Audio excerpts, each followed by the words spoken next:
So good morning to everyone.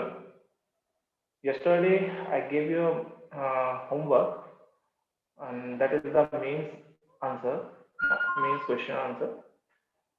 किसी ने वो लिखा हो तो प्लीज सेंड कीजिएगा। टेलीग्राम चैनल पे अगर सेंड करने का ऑप्शन नहीं हो तो आप व्हाट्सएप नंबर पे सेंड कर सकते हो। Okay.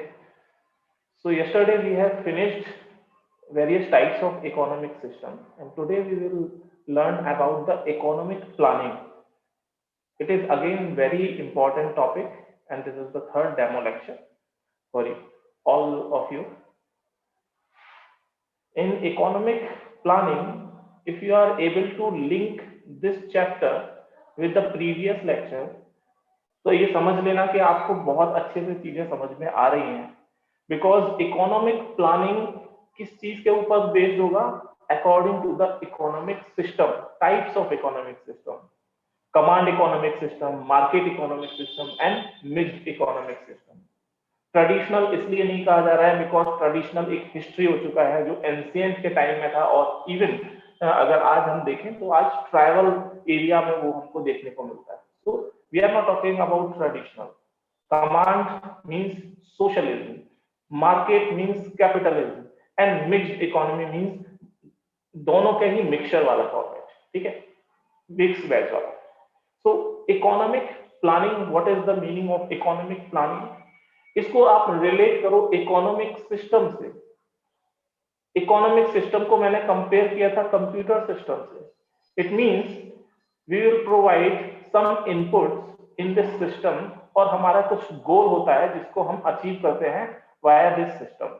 Similarly in economic system हम कुछ यहाँ पे इनपुट्स यूज करते हैं लाइक रिसोर्सेज, प्लानिंग, एवरीथिंग, और अल्टीमेट हमारा का गोल क्या होता है? That is economic development. This is the goal, ultimate goal of economic system. You can say it is the moksha of economic system. So in economic planning हम लोग क्या कर रहे हैं? We are talking about this input, और ये input में एक factor है that is economic planning, and goal हमारा यही होगा economic development. It means what is planning? It refers to the path of actions in terms of policy measures to be followed in future in pursuance of predetermined objectives. और ये predetermined objectives क्या क्या हो सकते हैं? Again you can relate it with economic development. तो इसके कई सारे स्टेप्स होते हैं, तो उसी को हमको फॉलो करना है और अचीव करना है इस अल्टीमेट गोल को। तो planning commission earlier, now it is NITI Aayog जो ये काम कर रहा है। And what is the difference between planning commission and NITI Aayog? What was the need to abolish planning commission और उसकी जगह हम नीति आयोग लेके आए? वो क्या नीड थी उसको हम इसी चीज से समझेंगे, और जो हमारा कल का जो लेक्चर था जिसमें हमने सोशलिज्म वर्सेस कैपिटलिज्म देखा, उसको भी इससे रिलेट करने की कोशिश करेंगे। Okay, so this is about economic planning, and it is a consciously and judiciously carried out process for optimized utilization of existing resources in order to fulfill some well-defined objectives. This is planning. अब planning commission और नीति आयोग को पहले हम देख लेते हैं, फिर उसके बाद types of economic planning, objectives and need of economic planning, उसको ऊपर भी डिस्कस करेंगे। So planning commission, it was after independence in 1950, planning commission was set up under the chairmanship of then Prime Minister Pandit Jawaharlal Nehru. I told you yesterday कि planning जो हमारा economic system था, क्यों हमको command based economy की तरफ ज्यादा रखना पड़ा, और you can say in mixed economy system तब भी था, but we were lean towards socialism. और वो क्यों था?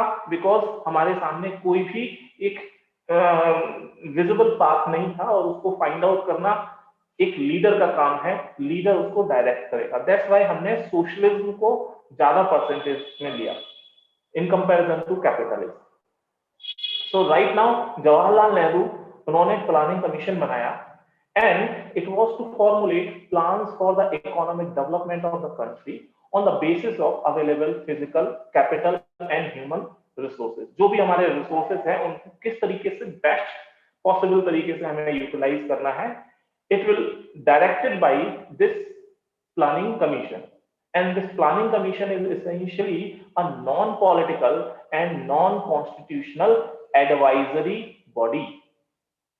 काफी बार ये स्टेटमेंट ही सीधे सीधे आ जाता है इन UPSC and in various other state PCS exams. Prelims में आपको सीधे मिल जाएगा नॉन कॉन्स्टिट्यूशनल और कॉन्स्टिट्यूशनल, ठीक है।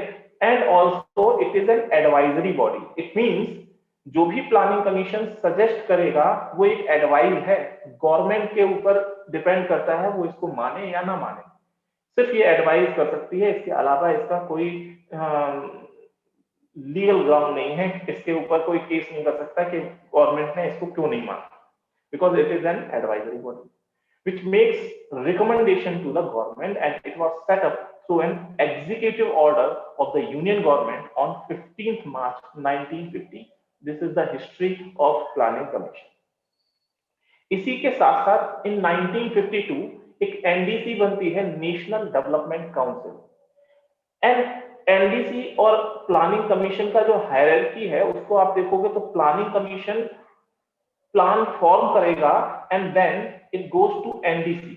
एनडीसी इसको चेक करेगा और उसके बाद ये रिकमेंडेशन जाएगी गवर्नमेंट के पास। इट मींस गवर्नमेंट का हेड कौन है यहाँ पे? पीएम, ठीक। पीएम उसको फाइनलाइज करेगा, उसको एक्सेप्ट करना है या नहीं करना है। प्लानिंग कमीशन का और एनडीसी इन दोनों का भी हेड कौन है? इट इज प्राइम मिनिस्टर, ठीक है। और लास्ट में प्राइम मिनिस्टर जब दोनों जगह का हेड है तो ये अल्टीमेटली जो गवर्नमेंट है वो उसको एक्सेप्ट कर लेगी, because prime minister is the head of both planning commission and national development council. So NDC it is also neither a constitutional body and nor a statutory body. ये भी क्या है? It was also setup through an executive order. जिस तरीके से planning commission बना same वही process है एनडीसी का। It is mainly concerned with approval of 5-year plan। ये 5-year plan बनाएगा प्लानिंग कमीशन और ये यहां से फाइल जाएगी एनडीसी के पास और एनडीसी उसको अप्रूव करेगा। And NDC is also headed by Prime Minister and consists of some central ministers and chief minister of the state, lieutenant governors of union territories, administrators of UTs, and some members of planning commission। ये इस NDC के member हुआ करते थे। Secretary of planning commission, जो planning commission का secretary था वही सेक्रेटरी ऑफ दिस एनडीसी हुआ करता था, ठीक है। So from a strict legal point of view NDC is essentially an advisory body. तो ये दोनों ही एडवाइजरी बॉडी है। अब इसका थोड़ा सा चेंज आप देखोगे इन यूपीए गवर्नमेंट, इन जो पहले यूपीए गवर्नमेंट हुआ करती थी,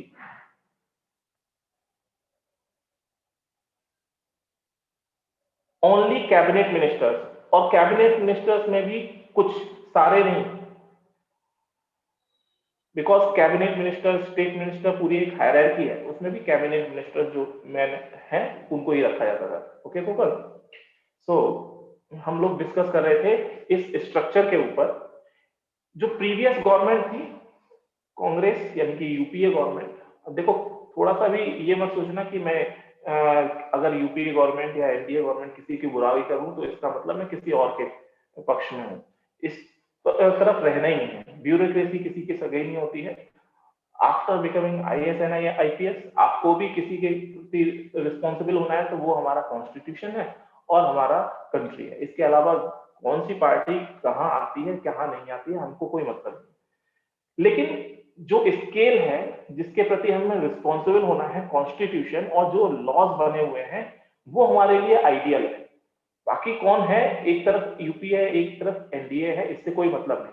बट दोनों को जो एक्ट्स थे, जो उनके काम थे, उनको हम जज कर सकते हैं on the basis of this scale. तो यूपीए गवर्नमेंट में क्या था? Prime minister was mister Manmohan Singh, but UPA head कौन था? Mrs Sonia Gandhi. So planning commission के हेड थे मनमोहन सिंह जी और एनडीसी की जो हेड थी वो थी सोनिया गांधी जी, ठीक है, इट मींस प्लानिंग कमीशन से फाइल जाती थी यहाँ पे, और सोनिया गांधी को पावर मिल चुकी थी कि वो प्राइम मिनिस्टर के द्वारा भी जो फाइल यहाँ पे भेजी जा रही है उसको वो एक्सेप्ट कर सकती हैं या रिजेक्ट कर सकती हैं। तो ये एक अलग हायरार्की यहाँ पे बनना स्टार्ट हो चुकी थी, और इसका कोई मकसद कोई औचित्य नहीं रह गया था प्रेजेंट टाइम में, because continuum of economic system कहां से कहां जाता है, from command economic system to market economic system. Continuum हमेशा इधर ही फ्लो करेगा, मींस हमने कहीं यहां से शुरुआत करी है, हमारी टेंडेंसी हमेशा इसी साइड में शिफ्ट होने की होगी। ठीक है, तो आज के टाइम में प्लानिंग कमीशन एनडीसी का कोई मतलब नहीं है, इसीलिए इन दोनों को एबॉलिश किया और इसकी जगह क्या लाया गया, नीति आयोग। और नीति आयोग क्या कर रहा है, it is a think tank, वो सजेशन देने का काम करेगा, फेडरल कॉर्पोरेशन का काम करेगा, जिसमें सभी स्टेट्स को समान रूप से भागीदारी दी जाएगी, उनसे पूछा जाएगा कि आपके लिए क्या बेस्ट पॉलिसी हो सकती है, वो हम यूटिलाइज करेंगे। यहाँ क्या है, एक पॉलिसी बना दी, चाहे वो झारखंड हो या गुजरात, हर एक स्टेट में थोड़ा थोड़ा डिफरेंस है, थोड़ा नहीं बहुत सारा, because resources available in Jharkhand, north east India, Jammu Kashmir, Tamil Nadu, Gujarat, UP, हर जगह सेम नहीं हो सकते, डिफरेंट होगा। Similarly problems of the state will also differ. तो ऐसे में एक पॉलिसी जो गुजरात पे इंप्लीमेंट हो सकती है वो झारखंड पे इंप्लीमेंट नहीं होगी, जो झारखंड में इंप्लीमेंट हो सकती है वो किसी और स्टेट पे इंप्लीमेंट नहीं होगी, इसीलिए प्लानिंग कमीशन और एनडीसी को हटा दिया। ठीक है, इसके बाद क्या आ गया, नीति आयोग। तो नीति आयोग की फुल फॉर्म क्या है, national institution for transforming India, and it is a policy think tank. ये सिर्फ एक सजेशन दे रहा है और वो भी पॉलिसी थिंक टैंक है। वहां पे क्या था, डायरेक्शन का काम हुआ करता था। प्लानिंग कमीशन ने एक प्लान बना दिया, 5 ईयर प्लान, और ये 5 ईयर प्लान को एग्जीक्यूट करने के लिए हमने कल देखा था basic features of command economic system. एक प्लानिंग कमीशन होगा, वो प्लान बनाएगा और प्लान को एग्जीक्यूट करने के लिए रिसोर्स एलोकेशन करेगा, रिसोर्स एलोकेशन के साथ साथ उसको इंप्लीमेंट कराना है, इसलिए कुछ लॉज भी लेके आएगा सो दैट ये जो प्लान है वो इंप्लीमेंट हो सके। ये सारे काम किसमें मिले आपको, command economic system. But in market economic system ऐसा कुछ भी नहीं होगा, मींस वहां अगर हम मिक्स्ड इकोनॉमी की बात करें and we are shifting towards capitalism, it means वहां पे एक प्लानिंग कमीशन की मौजूदगी हो सकती है, but it would be think tank, वो एक सजेशन का काम करेगा, इंडिकेशन का काम करेगा, ना कि डायरेक्शन का काम करेगा। सो नीति आयोग क्या बना दिया गया, एक think tank of the government which replaces planning commission and aim to involve states in economic policy making. Now, from Jammu Kashmir to Tamil Nadu and from Gujarat to Arunachal Pradesh, हर एक जगह की geography, history, सारी चीजें different हैं, और because union government उसकी responsibility north, south, east, west, हर including middle, चाहे कोई भी पोर्शन हो, उसकी रिस्पॉन्सिबिलिटी है पूरे इंडिया को देखा जाए, और इंडिया को डेवलप करना है तो एक भी पार्ट को हम पीछे नहीं छोड़ सकते। इसलिए जब हम इकोनॉमिक पॉलिसी मेकिंग करेंगे तो हर एक स्टेट की पार्टनरशिप उसमें इक्वल लेवल पे होनी चाहिए, किसी को कम या ज्यादा लेवल पे नहीं रख सकते। So it will be providing strategic and technical advice to the central and also the state government. ये सेंट्रल गवर्नमेंट की भी हेल्प करेगा और स्टेट गवर्नमेंट की भी हेल्प करेगा, and prime minister is the head of this आयोग। ठीक है, तो वो इनके चेयरमैन है। Now why planning commission became obsolete, ये क्वेश्चन आपके मेंस में आ भी सकता है। ठीक है, इन स्टेट पीसीएस तो मोस्टली आ ही जाएगा।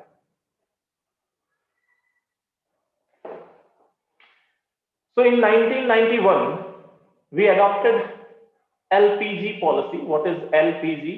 L means liberalization, P means privatization and G means globalization, जिसके ऊपर अभी हम डिस्कस करेंगे। और एट दिस टाइम कौन सा 5 ईयर प्लान था, 8th 5 ईयर प्लान, मींस ये 1992 की बात चल रही।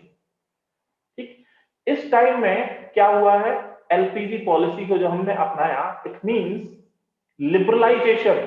लिबरलाइजेशन मींस जो पहले कभी सारी चीजें रिजर्व हुआ करती थी गवर्नमेंट सेक्टर के लिए, पब्लिक सेक्टर प्रोडक्शन हुआ करता था, नाउ लिबरलाइजेशन, प्राइवेटाइजेशन, प्राइवेटाइजेशन को इंक्लूड किया जा रहा है। It means continuum of the economic system from socialism to capitalism, वो हमारा शिफ्ट हो चुका है। तो आपको ये दिखाई देगा कि जो 8th 5 ईयर प्लान है वो कैसा दिखाई देने वाला है। यहां पे ट्रांजिशन फेज दिखाई देगा, एक शिफ्टिंग फेज दिखाई देगा फ्रॉम सोशलिज्म टू कैपिटलिज्म। तो इसीलिए अब प्लानिंग कमीशन का इतना ज्यादा महत्व नहीं रह गया, और कि ये हर जगह अपनी डायरेक्शन दे, हर जगह इसका इंटरफियरेंस हो, और एक policy one size fits for all, ये आइडिया रॉन्ग है। जो यूपी की प्रॉब्लम है वो बिहार की नहीं हो सकती, वो तमिलनाडु की नहीं हो सकती, जो गुजरात की है वो यूपी की नहीं हो सकती। इसीलिए हर एक के लिए एक इंडिविजुअल पॉलिसी होगी, हर एक का एक शू नंबर अलग हो सकता है, इसीलिए पॉलिसी भी डिफरेंट होगी। Planning Commission sometimes discriminated if different parties were governing at the state and central level. तो ऐसी कई सारी केस स्टडीज हैं कि अगर सेंट्रल गवर्नमेंट में है, जैसे यूनियन गवर्नमेंट में अभी कौन सी पार्टी है, बीजेपी या एनडीए, तो इट मे बी कि प्लानिंग कमीशन की एरा में जो कांग्रेस द्वारा शासित जो स्टेट है उनको रिसोर्स एलोकेशन कम किया जाए, और कई सारे ऐसे आरोप लगते ही रहे। यूपीए गवर्नमेंट में जितने भी बीजेपी के स्टेट थे वो हमेशा ये काम करते, कहते थे कि डिस्क्रिमिनेशन होता है उनके साथ। तो इसलिए ये डिस्क्रिमिनेशन को खत्म किया जाए, और ये डिस्क्रिमिनेशन की जगह, because in NITI Aayog state is also participatory in policy formation, it means वहां पे सबको इक्वल काउंट किया जा रहा है। बट इन प्लानिंग कमीशन एक हायरार्की थी कि ऊपर कौन होगा, यूनियन गवर्नमेंट, नीचे कौन होगा, स्टेट गवर्नमेंट। यूनियन गवर्नमेंट की सारी, union government is the boss. ये फेडरल कॉर्पोरेटिव का एक एग्जांपल नहीं हो सकता, फेडरल कॉर्पोरेशन का एग्जांपल नहीं हो सकता। यहाँ पे इसको मान लिया बड़ा भाई, ये है छोटा भाई। जबकि इन नीति आयोग, जब फेडरल कॉर्पोरेशन की हम बात करते हैं, इट मींस वहां पे क्या होगा, यूनियन गवर्नमेंट, स्टेट गवर्नमेंट एक साथ बैठी हुई है, और हर एक स्टेट और यूनियन गवर्नमेंट इक्वल है। ठीक है, सबका अपना अपना एक लिमिटेड एरिया है। Union government in without these states, union government किस बात की, यूनियन कहां पे ये सेंट्रल गवर्नमेंट रूल करेगी। ठीक है, तो हर एक का एक एरिया बना हुआ है। कॉन्स्टिट्यूशन पॉलिटी आपने पढ़ी ली है, तो अलग अलग लिस्ट है, स्टेट लिस्ट, यूनियन लिस्ट, है ना। तो इसीलिए प्लानिंग कमीशन को अबॉलिश कर दिया गया, और most of the 5 year plan failed to achieve their target in the planning commission era. कई सारे 5 ईयर प्लान बने, और उसमें कई सारे टारगेट बनाए गए, और वो टारगेट अचीव हुए नहीं।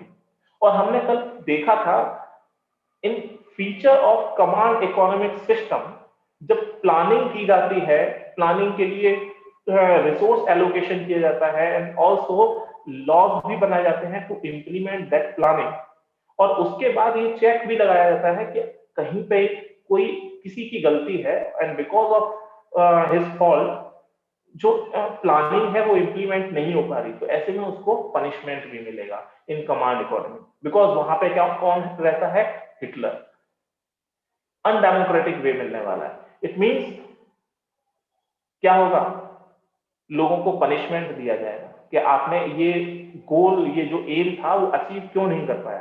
ठीक है, तो कई सारे ऐसे इंसिडेंट्स देखने को मिलते हैं कि प्लानिंग कमीशन के एरा में जो 5 ईयर प्लान के गोल बनाए गए वो अचीव ही नहीं हुए, तो ऐसे में वो सारे बेकार चला गया। तो अब बेटर है कि हम एक टारगेट बनाए, long term target. 5 year plan से कुछ नहीं हो सकता। ठीक है, इसीलिए फिर नीति आयोग एक नया विजन लेके आता है, विजन डॉक्यूमेंट, जिसके ऊपर अभी हम डिस्कस करेंगे। सो फंक्शंस ऑफ नीति आयोग क्या क्या हो गया, it will foster cooperative federalism, जहां पे यूनियन और स्टेट गवर्नमेंट एक दूसरे के समान है, मींस सेम रैंक के। पहले एक हायरार्की बना रखी थी, ऊपर यूनियन गवर्नमेंट, नीचे स्टेट। ठीक है, और स्टेट में भी जो सेम पार्टी है, लाइक यहाँ पे अगर यूपीए पार्टी है और स्टेट में भी ये यहाँ पे यूपीए पार्टी की ही गवर्नमेंट है, तो उनको ऊपर रखा गया है, उनको ज्यादा प्रायोरिटी दे दी गई है, और नीचे दूसरे या एनडीए या एक्सेट्रा कोई भी। ठीक है, ये एक एग्जांपल है, अलग अलग यहाँ पे देखने को मिलता है। जबकि अब इसको हटा दिया गया है, अब यूनियन स्टेट सब एक साथ बैठे हुए। Second, monitoring and evaluation. जब कोई एक पॉलिसी सजेस्ट करेगी किसी स्टेट गवर्नमेंट और यूनियन गवर्नमेंट को, तो उसका जो इम्प्लीमेंटेशन हो रहा है, NITI Aayog will also monitor this. Planning commission में ये मॉनिटरिंग नहीं होती थी, उसने वहां प्लानिंग कर दी, अब वो उसको मॉनिटर नहीं करेगा। मॉनिटर करने का काम किसी अलग एजेंसी का हो गया। मॉनिटर एंड इवैल्यूएशन का काम चल रहा है। नॉर्मली कोई एक सिस्टम है, दिस इज द सिस्टम, और यहां से हमने कुछ इनपुट्स दिए और यहां पे कुछ आउटपुट निकल के आ रहा है, बट ये जो सिस्टम काम करेगा, अल्टीमेट हमारा जो गोल है उसको अचीव करना है, लेकिन डिजायर्ड आउटपुट नहीं आ रहा है। तो इससे बेटर क्या होगा, एक यहां से हम फीडबैक प्रोवाइड करते हैं बैक साइड में, सो दैट हम करेक्शन कर सकें। और जब करेक्शन होगा, मींस फीडबैक कहीं कहां से जाएगा, monitoring and evaluation. It means जो डिजायर्ड आउटपुट है वो हमको मिलने के चांसेस ज्यादा हो जाएंगे। तो ये फंक्शन हमको किसमें मिला, नीति आयोग में। प्लानिंग कमीशन में ये सिस्टम नहीं था, वहां पे क्या था, इट वाज द सिस्टम, और यहाँ पे इनपुट दे दिया गया है, आउटपुट यहाँ पे है, फीडबैक कोई और एजेंसी लेगी, ठीक है, कमीशन के पास नहीं जाता। तो क्या ये सिस्टम सही से काम करेगा? आई होप आपको भी लगता होगा कि ये बिल्कुल सही काम नहीं करेगा, बिकॉज इनपुट में यहाँ पे करेक्शन करना पड़ेगा, ठीक है। ऐसे ही एक और भी फंक्शन है, act as a resource centre and knowledge hub. It means it will act as a think tank. किस तरीके से काम होना चाहिए, लाइक प्रेजेंट में जो यूपी गवर्नमेंट है, वहां पे इन यूपी इकोनॉमिक डेवलपमेंट के लिए कई सारा स्कोप है। उस स्कोप को फाइंड आउट करने का यूपी ने नीति आयोग से सजेशन लिए, कई सारे सजेशन प्रोवाइड कराए गए नीति आयोग के थ्रू टू यूपी गवर्नमेंट। तो अब यूपी गवर्नमेंट क्या करेगी, उसके ऊपर पॉलिसी बनाएगी for achieving that economic development.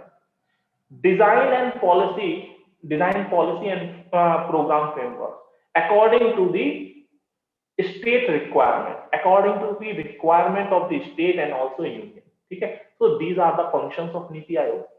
तो एक डिफरेंस क्या हो गया, कहीं अगर आ जाए फैक्चुअल इंफॉर्मेशन, तो ये 15 मार्च 1950 को बना, ये 1 जनवरी 2015 को बना था, ठीक है। And planning commission and NITI आयोग दोनों के जो चेयरमैन है, दोनों ही कौन है, प्राइम मिनिस्टर। वाइस चेयरमैन कौन होगा, एक कैबिनेट मिनिस्टर का रैंक का मिनिस्टर। और अगेन यहाँ पे भी सेम मिलेगा, जो सीईओ है वो कौन होगा इन प्लानिंग कमीशन, मेंबर, सेक्रेटरी, और वो एक आईएएस ऑफिसर। मींस आपका जब सिलेक्शन हो जाएगा उसके बाद बिल्कुल रिटायरमेंट की एज होगी या रिटायरमेंट हो जाएगा, उसके बाद आपको वहां पे प्लानिंग कमीशन का हेड बनाया जा सकता था।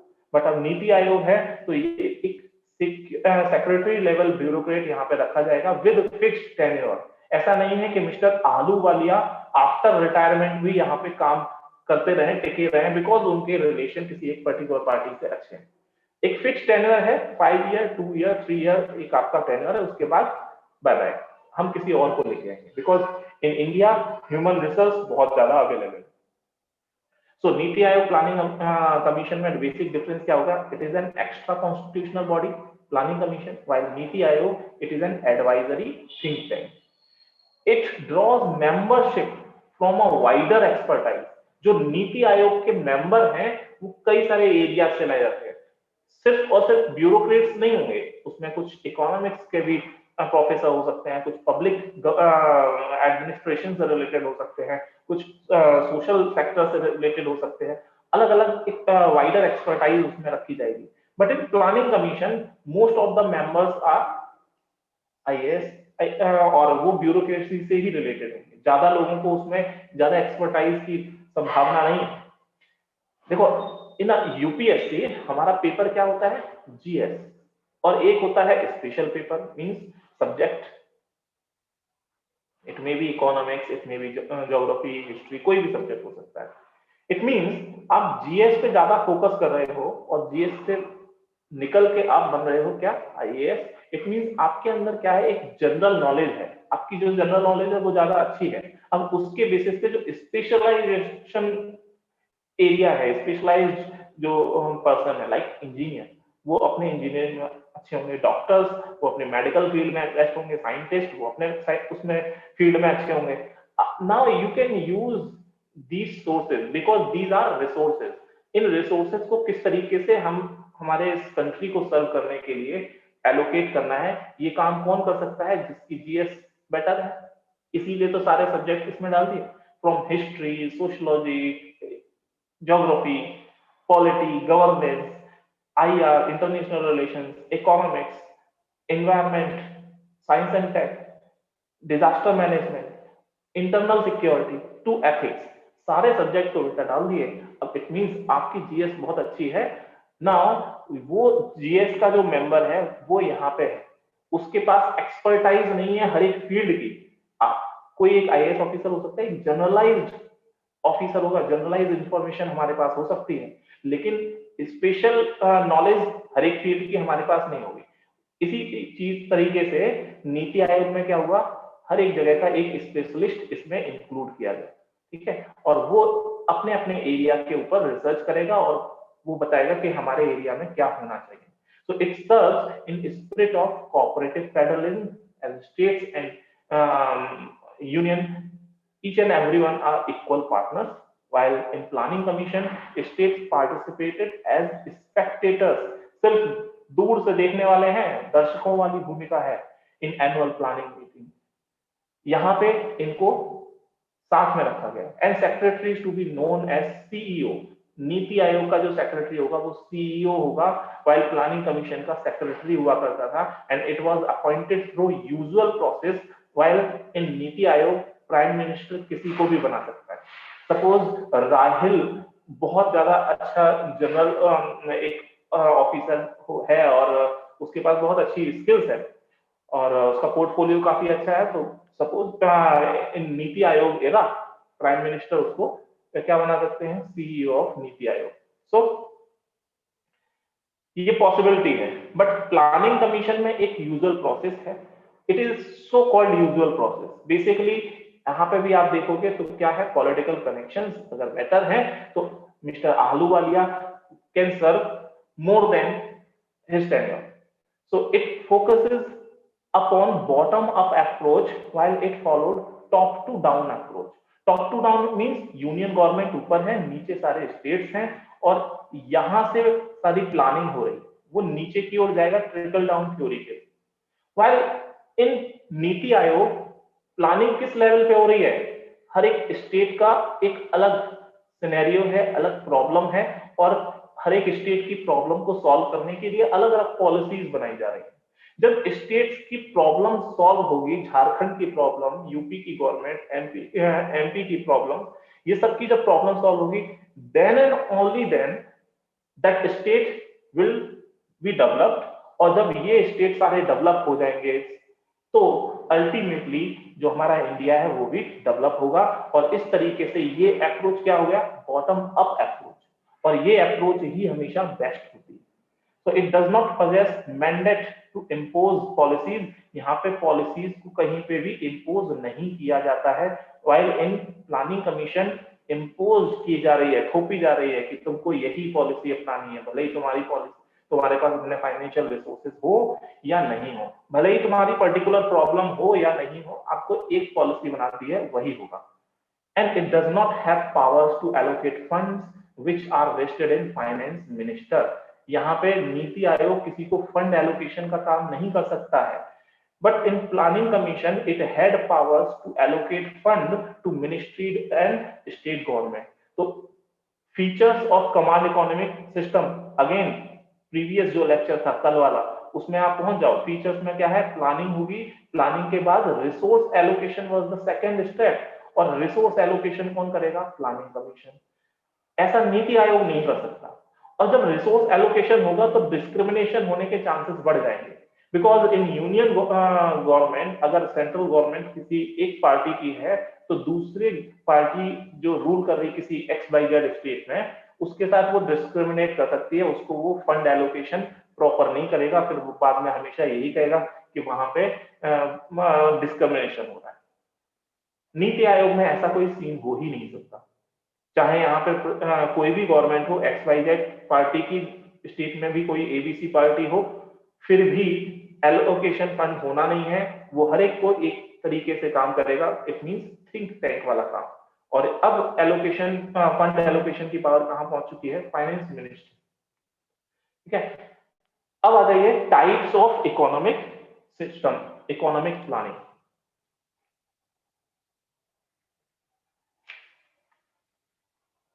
Yes, Gopal Mishra. Gopal Mishra is asking, can we say that Niti Aayog formulates different policies for different states?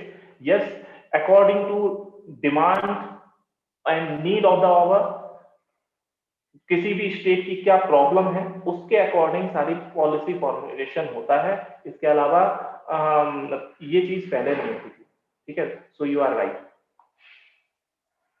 Now types of economic planning. अब आ जाओ यस्टरडे वाला जो हमारा टॉपिक था, जिसमें हमने क्या पढ़ा था? सोशलिज्म एक साइड में and second side capitalism. Capitalism and socialism means यहां पे क्या है? Command economic system, command economic system. In capitalism यहां पे क्या है? Market economic system. Command economic system में देखो दोनों जगह प्लानिंग होगी, प्लानिंग का रोल कहीं ना कहीं हर जगह होगा। प्लानिंग यहां पे होगी, इट मींस ये हो गया सोशलिस्टिक सोशलिस्ट प्लानिंग। और ये कैसे होगी? Capitalist planning.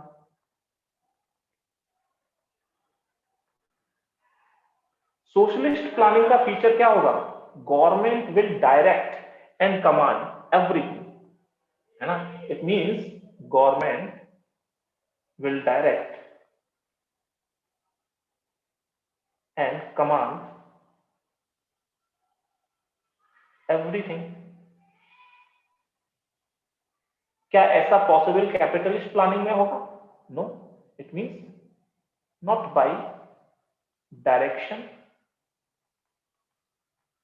And command. फिर कैसे काम चलेगा? यहां पे प्लानिंग पे कैसे होगी? बट बाय किस तरीके से?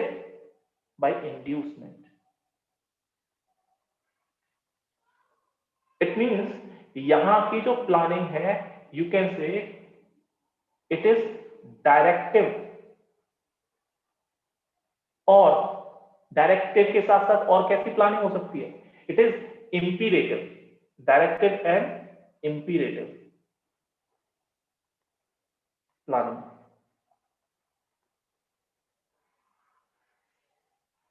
तो एक तो टाइप ये हो गया आपका। यहां पे बाई इंड्यूसमेंट हो रहा है, तो यहां हो गया आपका इंपीरेटिव। और इंपीरेटिव की जस्ट अगेंस्ट में आप जाओगे, मींस कैपिटलिज्म की साइड में जाओगे, तो कैसा हो जाएगा? यहां डायरेक्शन सिर्फ इंडिकेशन वाला काम होगा, means indicative planning, indicative planning. और यू कैन से, नीचे आप इसके नीचे लिख देना कि प्लानिंग बाय इंड्यूसमेंट, बिकॉज यहां पे कैसे हो रहा है? प्लानिंग इंड्यूसमेंट, इंडिकेटिव प्लानिंग और प्लानिंग बाय इंड्यूसमेंट। तो सोशलिज्म एंड कैपिटलिज्म, ये दो इकोनॉमिक मॉडल है, दोनों ही ये अपने अपने एक पोल है, बोथ आर आइडियल। और बिकॉज मिक्स्ड इकोनॉमी वो एक रियलिस्टिक और यू कैन से प्रैग्मेटिक दुनिया का एक एग्जांपल है। वहां वो प्रैग्मेटिक दुनिया का इकोनॉमिक सिस्टम है जहां पे कैपिटलिज्म और सोशलिज्म प्योर फॉर्म में नहीं रह सकते। तो इसलिए जो कंट्री सोशलिज्म की तरफ ज्यादा लीन होगा, वहां पे डायरेक्टिव और इंपीरेटिव प्लानिंग होगी। जो कंट्री कैपिटलिज्म की ओर ज्यादा लीन होगा, वहां पे इंडिकेटिव प्लानिंग का रेशो ज्यादा होगा। Okay, so first of all imperative planning, जिसको हम डायरेक्टिव प्लानिंग भी बोलते हैं। सो फीचर्स अब आप यहीं से जज कर सकते हो, because in socialism everything is plan. और वो प्लान किससे हो सकता है? कौन कर रहा है? Government. Government will direct and command everything. It means economic decisions are made through a central planning authority instead of a market system. It means यहां पे जब प्लानिंग हो गया, प्लानिंग वाला इकोनॉमिक डिसीजन ले लिया, then allocation of resources, mix of output and distribution of output among the people, ये कौन डिटरमाइन करेगा? सेंट्रली, मींस प्लानिंग कमीशन, जो गवर्नमेंट है वो ही सारी चीजें डिसाइड करेगी। In fact administrative control and regulation from the central planning authorities flows in all direction. Means union centre से कहा जा रहा है? स्टेट की तरफ, ठीक है। और ये हर साइड में इसी तरीके से फ्लो होगा। सेंट्रल ही प्लान करेगा और वहां का अपना फंड एलोकेशन करेगा। और अगर यहाँ पे कहीं कोई फेल होता है, फेल्योर अगर दिखाई देता है, और वो फेल्योर कोई दूसरी एजेंसी जो उसको चेक कर रही है वो अगर मिलेगा, तो उसको कुछ पनिशमेंट भी मिल सकता है। जो भी रिस्पॉन्सिबल होगा उस प्लानिंग को इम्प्लीमेंट न कर पाने के। Because of control over the available resources of the country by the state, resources are allocated in such a way that production becomes maximum। जो भी प्लानिंग कमीशन है, because प्लानिंग कमीशन के ऊपर हाथ किसका रखा हुआ है? Who is the chairman? Who is the head? Prime Minister। Prime Minister is the सर्वे सर्वा, he is the god। जो कुछ है हम ही है, हमारे अलावा कुछ नहीं। इट मींस सारे रिसोर्स किसके पास? प्लानिंग कमीशन के पास। प्लानिंग कमीशन उसका बेस्ट यूटिलाइजेशन कर सकता है, it is an possibility, but ये प्रैक्टिकली हमको कहीं दिखाई नहीं देता, ठीक है। So resources are allocated in such a way that production becomes maximum and people gets goods and services in fixed quantities, because resources are limited. Resource जब limited है तो उनको जो कुछ भी रिसोर्स एलोकेशन होगा वो एक फिक्स्ड मैनर में होगा, फिक्स्ड प्राइस पे उसको सेल किया जाएगा। कोई भी प्रोडक्शन है, कल मैंने एक एग्जांपल बताया था, जैसे हमारी फैक्ट्री है पेन की, तो उसमें 100 पेन पर डे बनेगा, दिस इज फिक्स्ड। 100 से 101 नहीं बन सकता, और इसको सेल करना है मार्केट में 10 रुपीज पर पेन पे, this is the selling price of the pen. तो फिक्स्ड क्वांटिटीज, फिक्स्ड प्राइस, सब चीजें होंगी, और अल्टीमेटली हमारा जो ऑब्जेक्टिव है वो क्या होगा? वेलफेयर ऑफ द नेशन, वो मैक्सिमाइज होगा इन इंपीरेटिव प्लानिंग और directive planning. Under this planning वहां पे आपको क्या और दिखाई देगा? The absence of institution of private property. क्या प्राइवेट प्रॉपर्टी, प्राइवेट पर्सन वहां पे अपनी फैक्ट्री डाल सकता है? नहीं डाल सकता। इट मींस एब्सेंस दिखाई देगी। प्रॉफिट मोटिव इंडस्ट्री वहां पे नहीं दिखाई देने वाली है। There would be an absence of this kind of industries and private property. Aim जो है, aim of the economy, it will be decided by the state, not by consumer. Consumer का मतलब क्या हो गया? Again the great two lover, D and S, demand and supply, इनका कोई भी रोल नहीं, ठीक है। सारी चीज डिसाइड करने वाली है गवर्नमेंट। और इसको मैंने कंपेयर किया था एक तरीके से अरेंज मैरिज, ठीक है, जिसमें डिमांड का सप्लाई कौन होगा, सप्लाई का डिमांड कौन होगा, it will be decided by the parents. But in market economy, demand and supply वो ऑटोमेटिकली एक दूसरे को सर्च कर लेंगे, वो हो जाती है आपकी love marriage.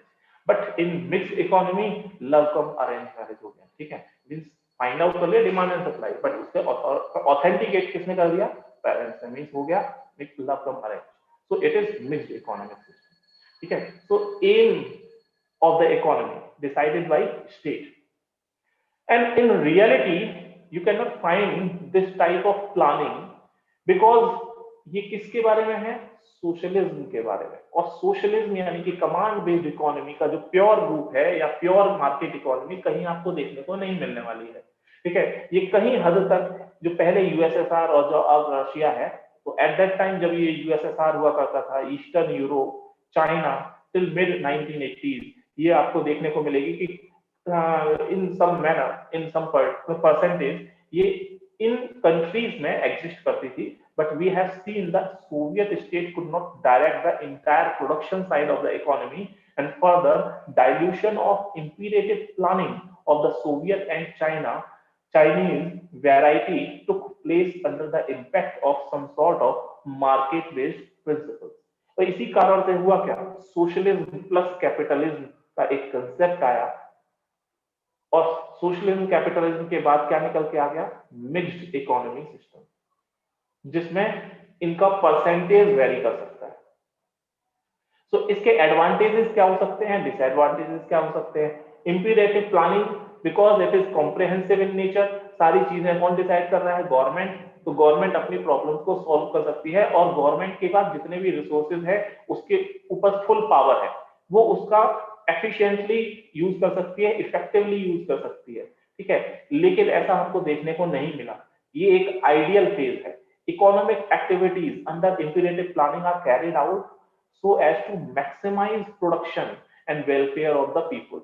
This is the ultimate goal of social welfare should be there. This is the ultimate goal. यही काम करने की कोशिश करेगा by economic activities. So government controls all productive forces and replace market mechanism and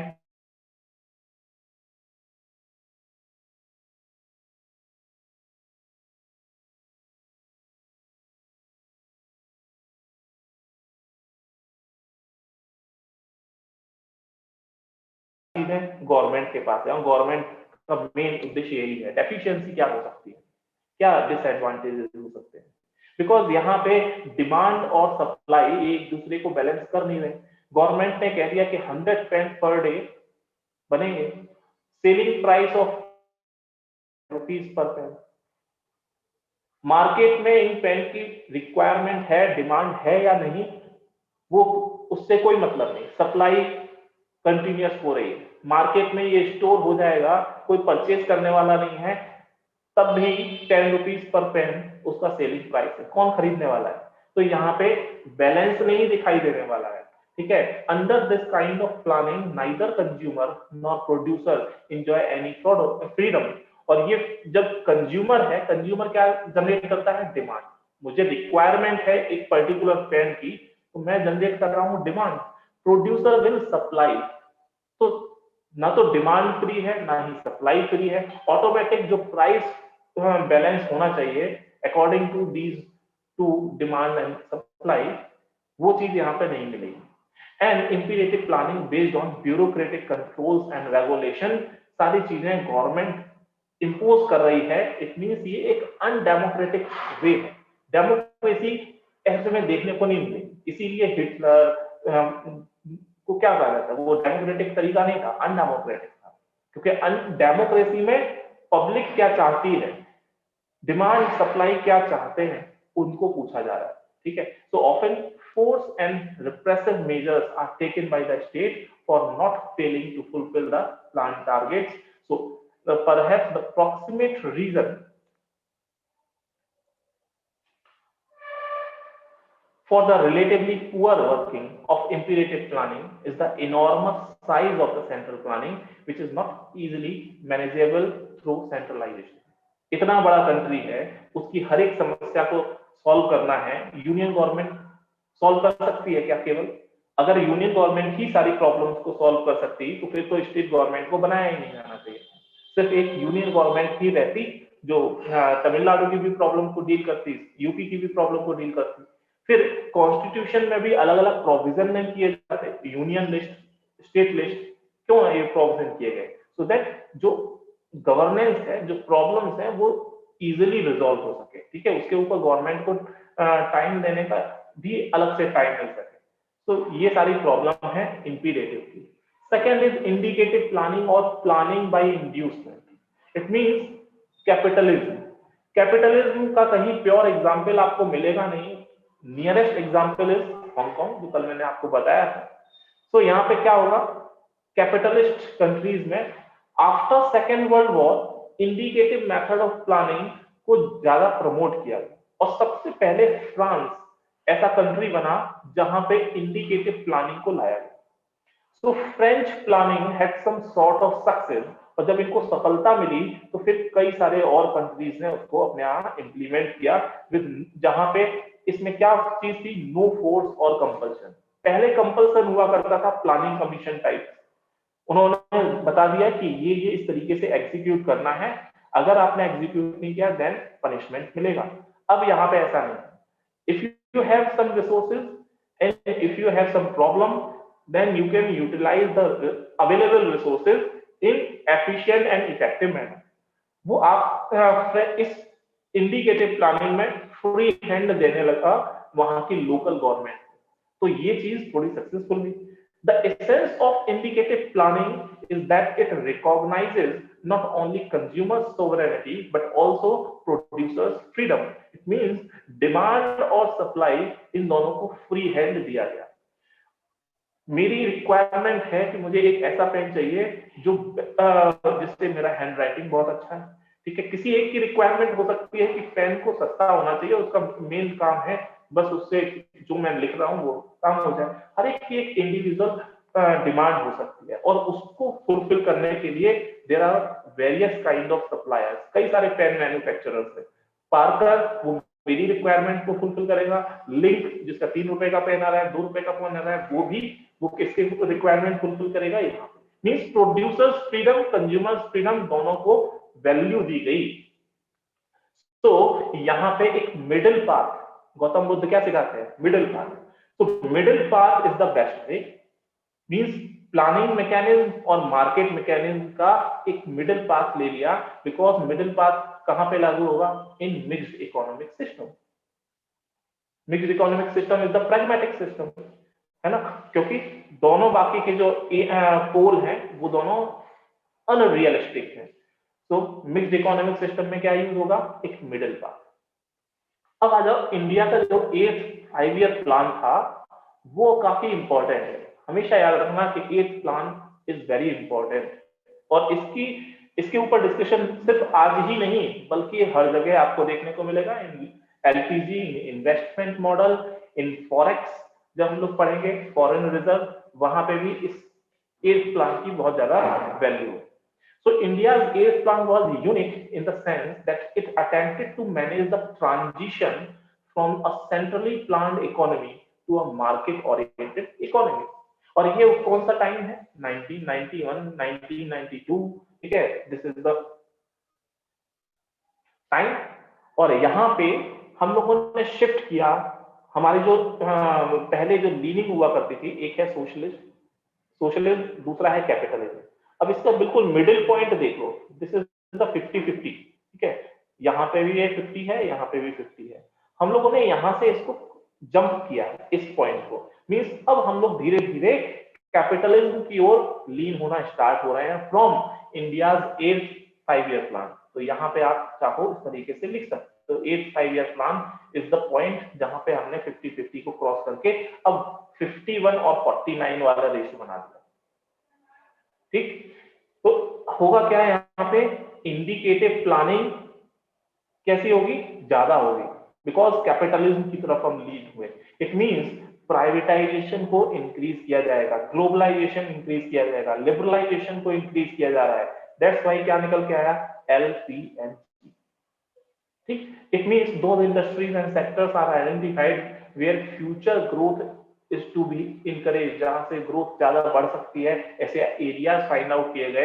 and it's endeavor means effort will be to develop the core sector, जो हमारा core sector है उसको डेवलप करना है through allocation and optimal utilisation of funds. जो हमारे पास resources है उसका बेस्ट यूटिलाइजेशन हो, सो दैट जो कोर इंडस्ट्रीज हैं, हम लोगों ने कल देखा था ना कोर इंडस्ट्रीज कौन कौन सी हैं। आई होप फर्स्ट लेक्चर में हमने देखा था, उनको फोकस किया गया, सो दैट जब वो कोर इंडस्ट्रीज बढ़ेगी तो हमारा जो ultimate goal of the economic system है, दैट इज इकोनॉमिक डेवलपमेंट, वो चीज हमारी फुलफिल होगी। And the plan must provide broad blueprint for achieving the essential social and economic objectives and indicate the direction in which the entire economy as well as its various sectors and subsectors should be moving. It means यहाँ पे अब एक क्या vision document type की चीजें आना start हो जाएंगी। इसीलिए जो पॉलिसी है, new industrial policy will be form in this era, in this time, in this 8th 5-year plan. और उसमें इंडस्ट्रियल पॉलिसी को बिल्कुल चेंज कर दिया जाएगा, ठीक है। और उसमें किसको फोकस किया जाएगा? प्राइवेटाइजेशन को फोकस किया जाएगा। लिबरलाइजेशन, गवर्नमेंट जो पहले हर जगह प्रोडक्शन करती थी, सारी चीजों का प्रोडक्शन गवर्नमेंट कर रही है, अब गवर्नमेंट अपना एरिया को लिमिट करेगी। और वो एरिया जो पहले प्राइवेट सेक्टर को मना कर रखा था, जिसमें कहीं पहले लाइसेंस की परमिशन लेनी होती थी, वो एरियाज को भी खत्म कर दिया जाएगा, सो दैट करप्शन खत्म हो जाए, ठीक है। सो ये LPG है। So thus identification of these areas and channeling the resources to those areas are an integral part of planning, और यहाँ पे लॉन्ग टर्म स्ट्रेटेजिक विजन रखा गया सो दैट हमारी जो कंट्री है वो डेवलप हो सके। पब्लिक सेक्टर एक साइड में है, एक साइड में प्राइवेट सेक्टर। नाउ अभी हम लोग किसके बारे में बात कर रहे हैं? 8th 5-year plan, private. एक साइड में है पब्लिक, एक साइड में है प्राइवेट। पब्लिक वाला सेक्टर क्या करेगा? The alternatives and identify the specific project in various sectors. वो भी काम कर रहे हैं इन दिस स्टेज। पब्लिक और प्राइवेट दोनों एक साथ काम करेंगे, पब्लिक प्राइवेट पार्टनरशिप होगी। प्राइवेट भी अपना काम करेगा and it worked out sectoral targeted and tended to provide promotional stimulus of the to the economy, because पहले प्राइवेट को बंद करके रखा था, केवल यही काम कर रहा था, तो प्राइवेट जो पर्सन थे जो प्रोडक्शन कर सकते थे उसके कारण हमारी जो ग्रोथ रेट थी वो ज्यादा बढ़ नहीं पा रही थी। अब प्राइवेट भी काम करेगा, पब्लिक भी काम करेगा, तो हमारी ग्रोथ रेट बहुत तेजी से ऊपर जाएगी क्योंकि हमारे सारे रिसोर्सेज काम कर रहे हैं। ठीक है, तो यहाँ पे क्या अप्रोच अपनाई गई है? इंडिकेटिव मींस गवर्नमेंट अब यहाँ पे क्या देखेगी? एक विजन होगा कि हाँ आफ्टर 30 इयर्स हमको क्या होना चाहिए, हमारे पास क्या क्या चीजें अवेलेबल होनी चाहिए। It means that under indicative planning, central planning authority in India's case, planning commission plays an integrative role and helps in the development of a holistic approach to policy formulation. It is talking about till 12th FYP। ठीक है, जो 12th 5-year plan था तब तक वहां पे planning commission ने काम किया। उसके बाद आफ्टर 1 जनवरी 2015 उसको एबॉलिश किया गया, मींस 5-year प्लान फिनिश हो गया। अब उसके बाद नीति आयोग काम करता है। तब धीरे धीरे जैसे ही ये जो फेज आया 8th 5-year प्लान का, जैसे ही यहाँ से 50-50 का पॉइंट इसने क्रॉस किया, अब यहाँ पे इंटीग्रेटिव रोल की तरफ ये बढ़ना स्टार्ट हुआ। अब इसने अपना प्लानिंग वाला जो इम्पोजिशन जबरदस्ती किया जाता था उसको थोड़ा सा कम रोल किया। अब प्राइवेटाइजेशन की तरफ थोड़ा सा आगे हुआ, मींस प्राइवेट एरिया को थोड़ा सा ज्यादा स्कोप देना है। अब इस साइड में हम शिफ्ट होंगे। तो in certain critical areas of development like energy, human resource development, management of balance of payment, etc. But indicative planning does not intend to reduce the importance of the role of the state, because planning commission किससे related है? Socialism से related है। इसीलिए state की जो importance है, यानी कि यूनियन गवर्नमेंट की जो इंपॉर्टेंस है वो कम नहीं हुई। और यही एक कारण है, एक नहीं बल्कि it is one of the factors कि नीति आयोग को लाया गया और प्लानिंग कमीशन को रिप्लेस किया गया नीति आयोग से। So the state shoulders primary responsibility for the development of both physical infrastructure and social infrastructure, और अब इसमें कॉर्पोरेट प्लानिंग को भी इंपॉर्टेंस दी जाएगी। So finally the planning authority plays a mediatory and facilitating role for managing the economy in this kind of planning, indicative planning। NITI Aayog क्या काम कर रहा है? Facilitating role. वो थिंक टैंक का काम करेगा, वो बताएगा, मीडिएटरी रोल प्ले करेगा कि किस तरीके से काम करना है। प्लानिंग कमीशन ने भी पहले उसका रूप हुआ करता था टिल 1990, उसके बाद उसने भी इस मीडिएटरी और फैसिलिटेटिंग रोल को अपने अंदर एक्सेप्ट और एडेप्ट करना स्टार्ट किया। एडवांटेज क्या हो सकते हैं? ये प्रोडक्टिविटी को इंक्रीज करेगा, because demand and supply, market में डिमांड है किसी एक टाइप की कार की, सप्लाई भी फिर मैन्युफैक्चरर उसी तरीके की करेंगे। ठीक है, और इससे होगा क्या? प्रोडक्शन इंक्रीज होगा। प्रोडक्शन इंक्रीज होगा तो जो लोग इसमें एम्प्लॉयड थे उनके पास सैलरी आएगी, इनकम आएगी। प्रोडक्शन इंक्रीज हो रहा है, it means ultimately national income will increase. और जब हमारा ग्रोथ इंक्रीज होगी, हमारे कंट्री में क्या होगा? ग्रोथ होगा, तो growth will lead the development. So यहां पे परफेक्ट कंप्रोमाइज देखने को मिलता है फ्रीडम और प्लानिंग के बीच में। फ्रीडम भी है डिमांड और सप्लाई की, और यहाँ पे गवर्नमेंट थोड़ा सा डायरेक्शन भी दिखा सकती है कि आफ्टर 30 इयर्स हमको किस पाथ पे होना चाहिए। दिस इज द विजन, और इस तरीके से नीति आयोग क्या बना देगा? Vision document. So these are advantages. Weakness क्या हो सकती है कि indicative planning has not yet been proved to be a perfect compromise between market and plan. अभी तक इसके ऊपर परफेक्ट अगर कहा जाए कि क्या ये परफेक्ट है या इसके अलावा कोई और तरीका हो सकता है परफेक्ट, तो ये अभी तक फाइंड आउट नहीं किया गया है। And the danger exist that it may do more harm then good through inflation, unemployment, monopolistic trends and direct control. So inflation कहां देखने को मिलेगी? डिमांड और सप्लाई। देखो इन्फ्लेशन इन्हीं दोनों से रिलेटेड है। इन्फ्लेशन भी हमारा एक टॉपिक है जिसके ऊपर हम पढ़ेंगे। अगर डिमांड बहुत ज्यादा है, सप्लाई कम हो जाए, तो आपको क्या मिलेगा यहाँ पे? Inflation. This would be inflation. Market में ओनियन है, ओनियन कम हो जाए, ठीक है, ओनियन की जो सप्लाई है वो रिड्यूस हो जाए, हमको डेली ओनियन तो खानी ही खानी है, means demand is high, supply is less, तो ओनियन जो पहले कभी 40 रुपीज पर केजी पे सेल होता था, ऐसे में जो ये सब्जी वाला है क्या कितने पे सेल करेगा? 80 रुपीज पर केजी।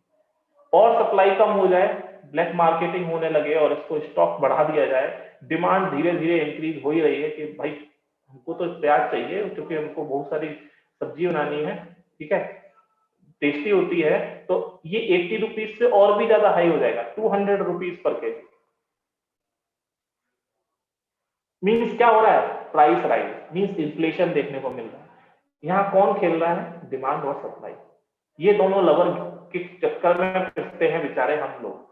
इन दोनों के कारण सरकारें चली जाती हैं, इन्फ्लेशन हाई हो जाती है और कई लोगों की जॉब चली जाती है, तो अनएम्प्लॉयमेंट बढ़ता है, एक मोनोपोलिस्टिक ट्रेंड बन जाता है, डायरेक्ट कंट्रोल भी चीजें दिखाई देती हैं।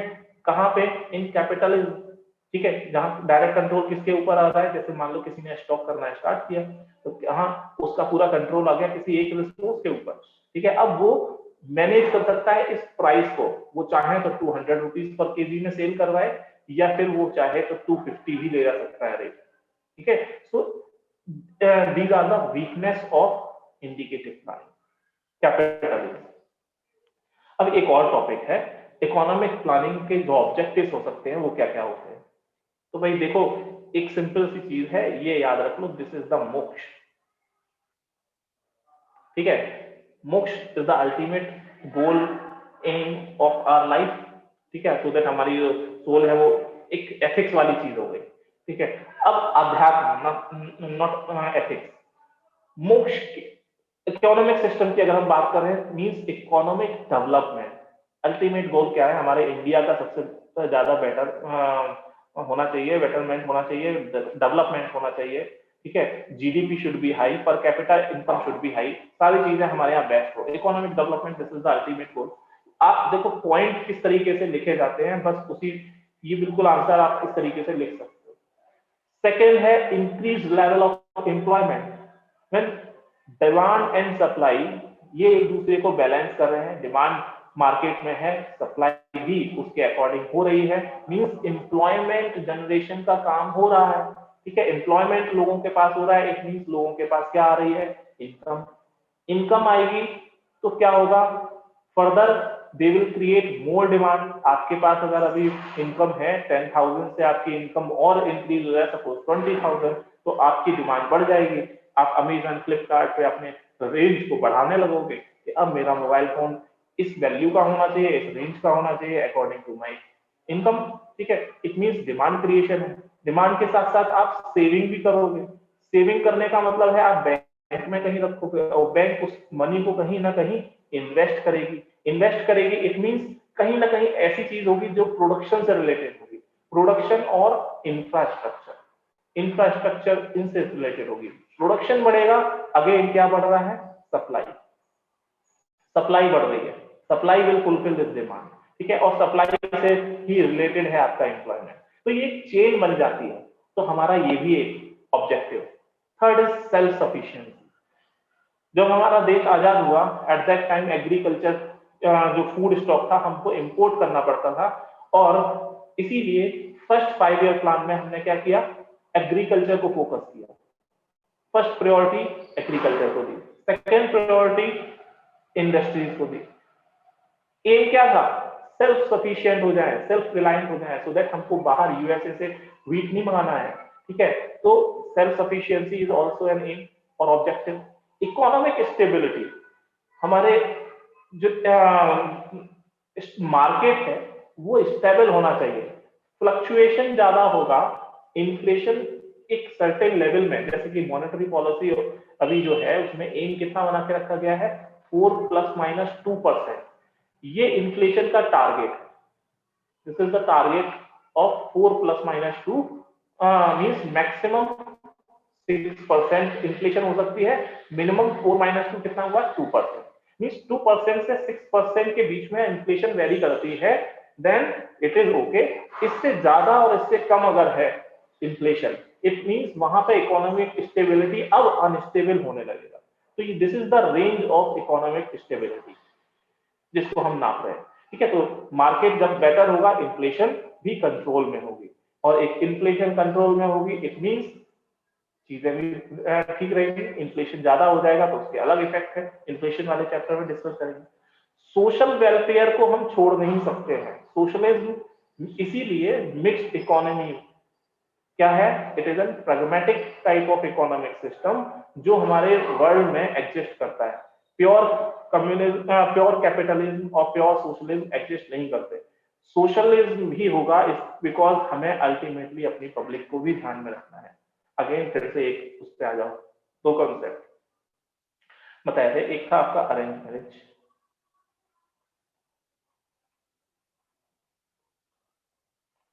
सेकंड है आपका लव मैरिज। अब गौतम बुद्ध बन जाओ, गौतम बुद्ध मीन्स दोनों का बीच का रूट, मिडिल पाथ, लव का मार्च, ठीक है। मीन्स अगर आप सिर्फ और सिर्फ इसके ऊपर जाते हो, घर से भागते हो, मीन्स आप सिर्फ अपने ऊपर अपना प्रॉफिट देख रहे हो, बाकी किसी का नहीं, अपने फैमिली का भी नहीं। लेकिन ऐसा प्रैक्टिकली पॉसिबल नहीं है, क्योंकि हमारे फैमिली भी है, उसके प्रति भी हम लोग रिस्पॉन्सिबल हैं, उसको हम इग्नोर तो नहीं कर सकते। तो ऐसे में बेस्ट पॉसिबल तरीका क्या हो सकता है कि हम अपने पेरेंट्स को भी मनाएं और इसको कन्वर्ट कर दें इस तरीके से। तो गौतम बुद्ध का जो मिडिल पाथ है वो यहाँ पे लागू हो गया, और ये बेस्ट पॉसिबल तरीका हो गया। अरेंज मैरिज में डिमांड का सप्लाई ढूंढ दिया, सप्लाई का डिमांड ढूंढ दिया, डिमांड और सप्लाई कोई पसंद नहीं है, ठीक है। तो फिर क्या होगा, कोई फायदा नहीं है, वो एक अनमैच्ड शादी हो सकती है। तो अरेंज मैरिज के कुछ फायदे कुछ घाटे भी हो सकते हैं, ठीक है। तो love come arrange, this is the best वे। और ये क्या हो सकता है, कहाँ पे मिलेगा, मिक्स्ड इकोनॉमिक सिस्टम में, ठीक है। तो यहाँ पे सोशल वेलफेयर भी होगा और provision of efficient social services, ये इसीलिए रखा गया है बिकॉज हम अपने यहाँ प्रॉफिट, प्राइवेट पर्सन प्रॉफिट को कमा सकता है, लेकिन बाकी की पब्लिक को छोड़ा नहीं जा सकता, बिकॉज वो भी क्या है, इंडिया। तो हमारी रिस्पॉन्सिबिलिटी, यानी कि गवर्नमेंट की रिस्पॉन्सिबिलिटी, स्टेट की रिस्पॉन्सिबिलिटी हर एक इंडियन के लिए है, वो चाहे मुकेश अंबानी हो या फिर वैभव कुलश्रेष्ठ हो, कोई भी हो।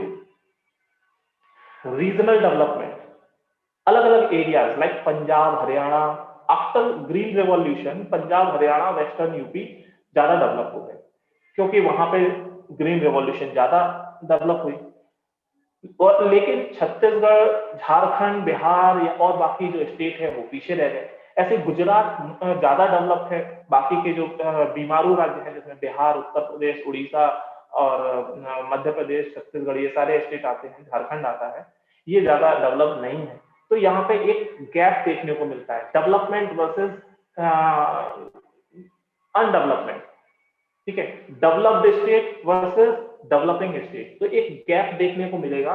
तो रीजनल डेवलपमेंट को भी हमको ध्यान में रख के चलना है, इसीलिए यहाँ पे mixed capitalism, mixed economic system में हमने सोशलिज्म की तरफ हमें लीन होना पड़ेगा for regional development also. Comprehensive and sustainable development, so जो डेवलपमेंट का कॉन्सेप्ट है, it should be sustainable, means future में जो हमारी जनरेशन आएगी, एक तो पॉसिबिलिटी क्या हो सकती है, भाई हमारे पास जितने अभी अवेलेबल रिसोर्सेज हैं सारे के सारे यूटिलाइज कर लो और उससे हमारा डेवलपमेंट तेजी से बूस्ट हो जाएगा। लेकिन क्या वो हमारी फ्यूचर जनरेशन के लिए फायदेमंद होगा? सारी चीजें हम अभी यूटिलाइज कर लेंगे तो फिर बाकी की जनरेशन क्या करेगी?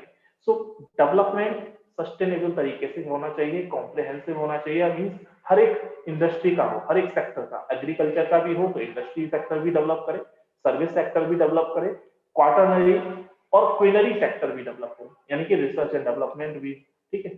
सो सारी ही चीजें शामिल होनी चाहिए। इकोनॉमिक इनइक्वालिटी यानी कि रिच वर्सेस पुअर, यानी कि जो गैप एक्सटेंड हो रहा है इसको हमें रिड्यूस करना है। रिड्यूस जितना का ज्यादा करें वही हमारे लिए फायदा है। तो ये भी एक ऑब्जेक्टिव है इकोनॉमिक प्लानिंग का। सोशल जस्टिस हो, ठीक है, और स्टैंडर्ड ऑफ लिविंग हमारा इंक्रीज हो। जब डेवलपमेंट होगा तो उसके कारण आपको क्या दिखाई देगा, स्टैंडर्ड ऑफ लिविंग, तो वो भी हमारा इंक्रीज होना चाहिए। So these are the objectives of the economic system. अब आ जाओ हिस्ट्री ऑफ इकोनॉमिक प्लानिंग में, थोड़ा सा इसको देख लेते हैं, ज्यादा इंपॉर्टेंट नहीं है। 1934 में सबसे पहले एक बुक आती है plan economy of India.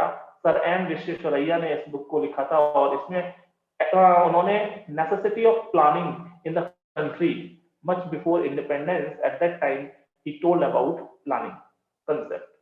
In 1944, Planning and Development Department was set up under the chairmanship of Sir Ardeshir Dalal.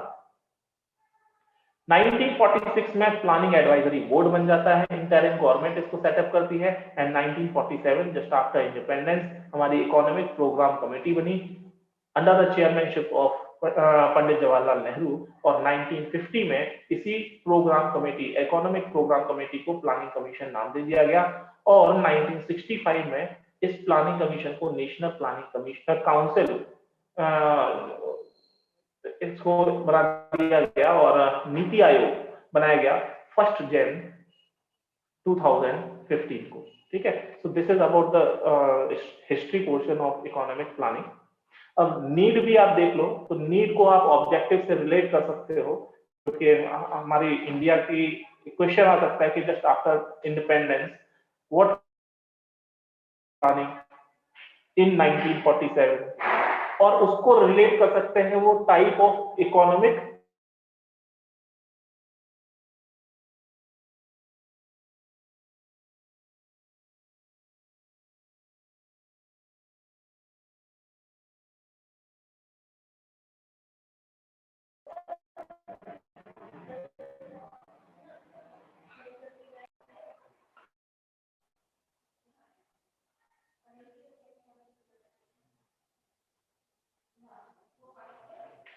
ठीक है,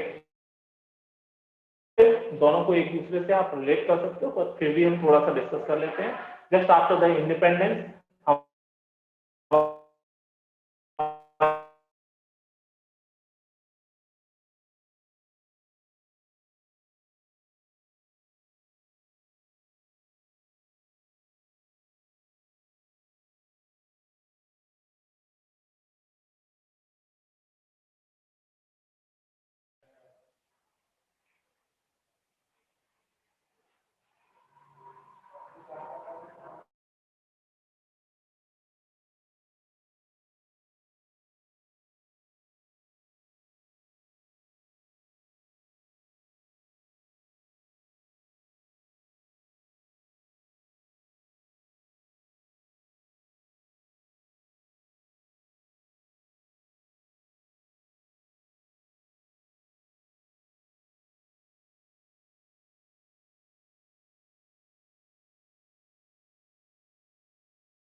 तो पॉवर्टी हमारे पास बहुत ज्यादा हाई लेवल पे थी।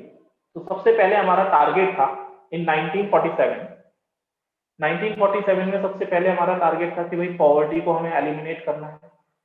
फॉरेन ट्रेड इंडिया का कुछ था ही नहीं। फॉरेन ट्रेड कब हो सकता है? जब हमारे पास कुछ प्रोडक्शन हो। प्रोडक्शन ही नहीं है तो फॉरेन ट्रेड कैसे इंक्रीज करें? And foreign trade is a way to increase the income of the country. तो इससे हमारा क्या होगा? इनकम, गवर्नमेंट यानी कि जो कंट्री है उसकी इनकम इंक्रीज होगी। फॉरेन ट्रेड को हमें टारगेट करना था। रैपिड इंडस्ट्रियलाइजेशन, बिकॉज जितनी भी इंडस्ट्रीज थी उसको तो डिस्ट्रॉय करके रखा हुआ था ब्रिटिशर्स ने। तो हमारे यहाँ इंडस्ट्रियलाइजेशन प्रोसेस स्टार्ट होगा जस्ट आफ्टर द इंडिपेंडेंस, और 1960 तक बहुत तेजी से इंडस्ट्रियलाइजेशन होता है। पॉपुलेशन का प्रेशर था, बिकॉज उनको खाना चाहिए, इनकम चाहिए, हेल्थ एंड एजुकेशन सर्विसेज चाहिए। ये सारी चीजें प्रोवाइड करानी गवर्नमेंट के सामने एक बहुत बड़ा क्वेश्चन मार्क था। डेवलपमेंट ऑफ नेचुरल रिसोर्सेज, जो हमारे पास अवेलेबल नेचुरल रिसोर्सेज बच गए थे ब्रिटिशर्स से, अब उनको हम किस तरीके से डेवलप करें for the development of the country.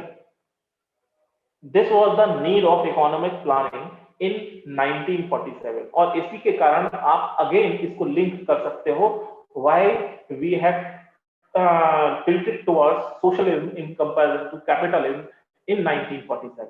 ठीक है, सो इम्प्लीमेंटेशन ऑफ 5 ईयर प्लान पे आ जाओ। जो इट मींस प्लानिंग कमीशन के जो प्लान बने उसमें क्या क्या हमें दिखाई देता है। So in this 5 year plan is implemented through annual plans which is detailed description of the allocation of resources। it means क्या होगा? पहला तो प्लानिंग होगी, हर एक प्लान यहाँ पे बनाए जाएंगे, और according to plan allocation of resources भी होगा।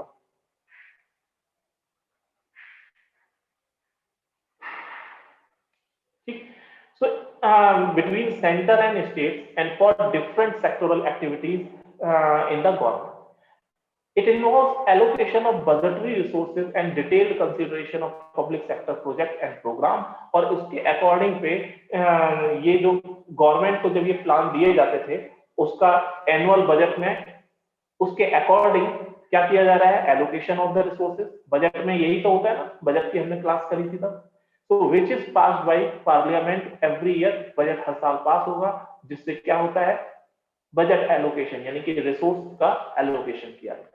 अब आ जाओ क्या क्या हमारी केस स्टडीज है। इट मींस हर एक 5 ईयर प्लान का हम एनालिसिस करेंगे, और बहुत कुछ ही पॉइंट्स उसमें याद रखने हैं फॉर आवर यूपीएससी, उससे ज्यादा इंपॉर्टेंट नहीं।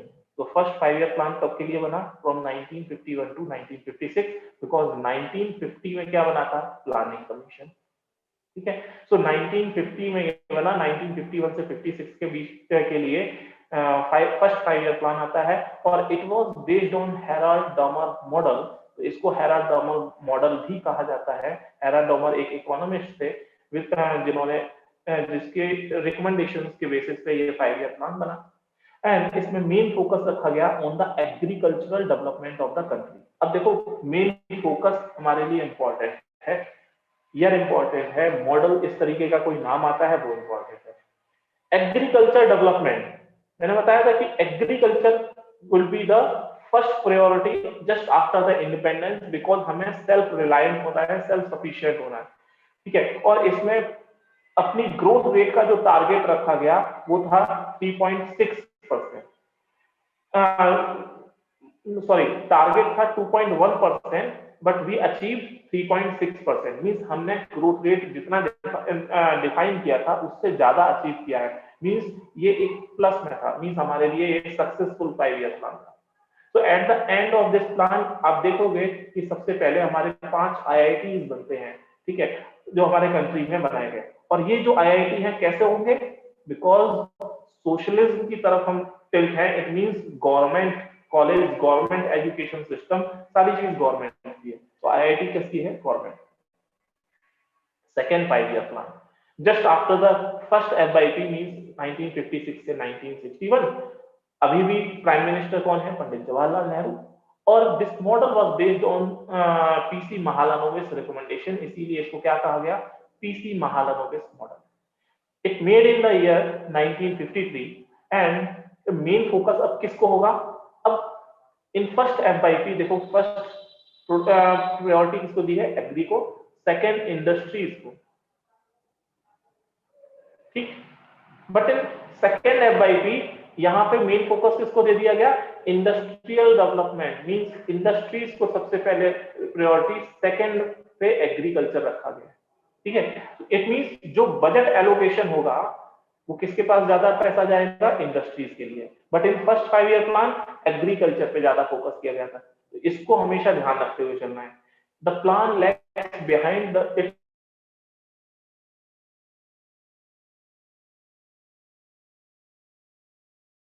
टारगेट ग्रोथ रेट, जो टारगेट था दैट वाज 4.5, वो कितनी अचीव हुई? 4.27, यानी कि हमारा टारगेट अचीव नहीं हुआ। बस आपको इतना याद रखना है। And however, this plan was criticized by many experts, and as a result, India faced a payment crisis in the year 1957. 1957 में यहाँ पे पेमेंट क्राइसिस देखने को मिलता है, और उसके ही कारण हमने अपनी जो ग्रोथ रेट है उसको अचीव नहीं कर पाए। इसके बाद तीसरा 5 ईयर प्लान आता है जस्ट आफ्टर सेकेंड, 1961 से 1966 के लिए इसको बनाया जाता है। एंड अभी भी लीडर कौन है, प्राइम मिनिस्टर कौन है? It is mister Jawaharlal Nehru. और यहाँ पे D R Gadgil, he was the deputy chairman of planning commission, इसीलिए इसको गॉडगिल योजना भी कहा गया, गॉडगिल योजना। और इसमें main target of this plan was to make the economy independent, हमारी जो इकोनॉमी है वो इंडिपेंडेंट हो जाए। This was the ultimate target, ultimate goal of the third 5 year plan.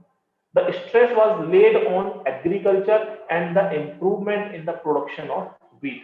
Agriculture में हमें अपना इंक्रीमेंट करना है, इंक्रीज करना है। और व्हीट अभी भी हमारे यहाँ ज्यादा प्रोड्यूस हो नहीं रहा था, और उसके कारण होता क्या था? हमको बाहर से इंपोर्ट करना पड़ता था। पीएलए 140 180 करके कुछ है उस व्हीट का नाम, जो कहां से आता था? From America, from USA. और वो व्हीट से जो बनता था रोटी, वो बिल्कुल इलास्टिक के शेप में थी, जबरदस्ती हमको खाना पड़ता था। और इन यूएसए प्रोडक्शन बहुत ज्यादा हो जाता है वहां पे व्हीट का, तो वो क्या करते हैं? डंप कर देते हैं ओशंस में। उनके लिए उसकी कोई वैल्यू नहीं है, क्योंकि उनका प्रोडक्शन बहुत ज्यादा हो रहा है, अपने फार्मर्स को प्रोटेक्ट करना है। यूएसए की कंडीशंस को समझो, इस टाइम में मींस 1961 से 1966 के टाइम में व्हीट प्रोडक्शन उनके यहाँ बहुत ज्यादा हो रहा है, means supply of the wheat in US market, जो यूएस का ही व्हीट है वो बहुत ज्यादा है, डिमांड से भी ज्यादा, ठीक है। डिमांड इसके कंपैरिजन में कम है, सप्लाई बहुत ज्यादा है। तो अब इसको कंपेयर करके रखो कि मान लो ऑनियन का जो प्राइस है that is 40 rupees per kg, demand कम हो जाए, ठीक है। हम लोग नॉर्मल मान लो 1 केजी ऑनियन 2 दिन में खत्म कर देते हैं या 1 दिन में खत्म कर देते हैं। अब डिमांड ही कम हो चुकी है क्योंकि सप्लाई बहुत ज्यादा अवेलेबल है। तो ये जो प्राइस है बढ़ेंगे या घटेंगे, इंक्रीज होगा डिक्रीज होगा? In comment box.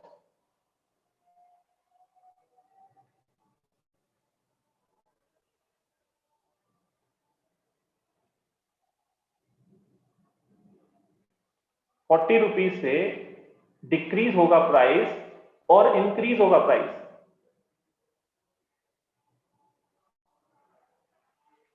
Deflation, yes, deflation होगा मींस डिक्रीज होगा प्राइस, क्योंकि डिमांड कम हो रही है।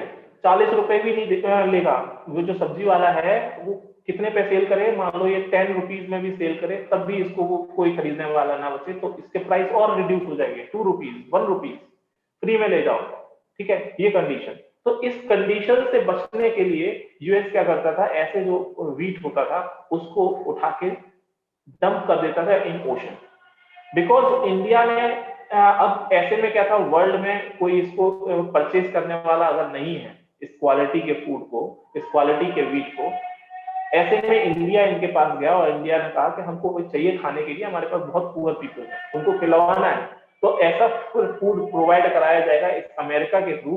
तो इसके लिए क्या अच्छा है कि जो ये पहले जो पैकेट था व्हीट का, जो समुद्र में पहले डंप कर दिया जाता था ओशंस में, अब वो $1 या $2 पे ही वो प्रोवाइड कर दे, तो क्या है जो यूएस की इनकम है वो तो इंक्रीज हुई ना, तो यूएस के लिए तो फायदा था बट हमारे लिए वो लॉस था। तो इसीलिए एग्रीकल्चर को दोबारा से फोकस किया गया और उसमें भी व्हीट प्रोडक्शन को इंक्रीज किया गया, क्योंकि सबको व्हीट यानी कि रोटी तो खानी ही खानी। लेकिन होता क्या है, इसी समय 1962 में इंडो चाइना वॉर हो जाता है और 1965 में इंडिया पाकिस्तान वॉर हो जाता है। अब इन्हीं दोनों वॉर्स के कारण जितना फंड एलोकेशन किया गया था अलग अलग एरिया के लिए, वो क्या किया जाएगा, अचानक से अगर हमारे कोई डिजास्टर हो जाए, कोई वॉर हो जाए, तो जितनी प्लानिंग की गई थी वो प्लानिंग फेल हो जाएगी।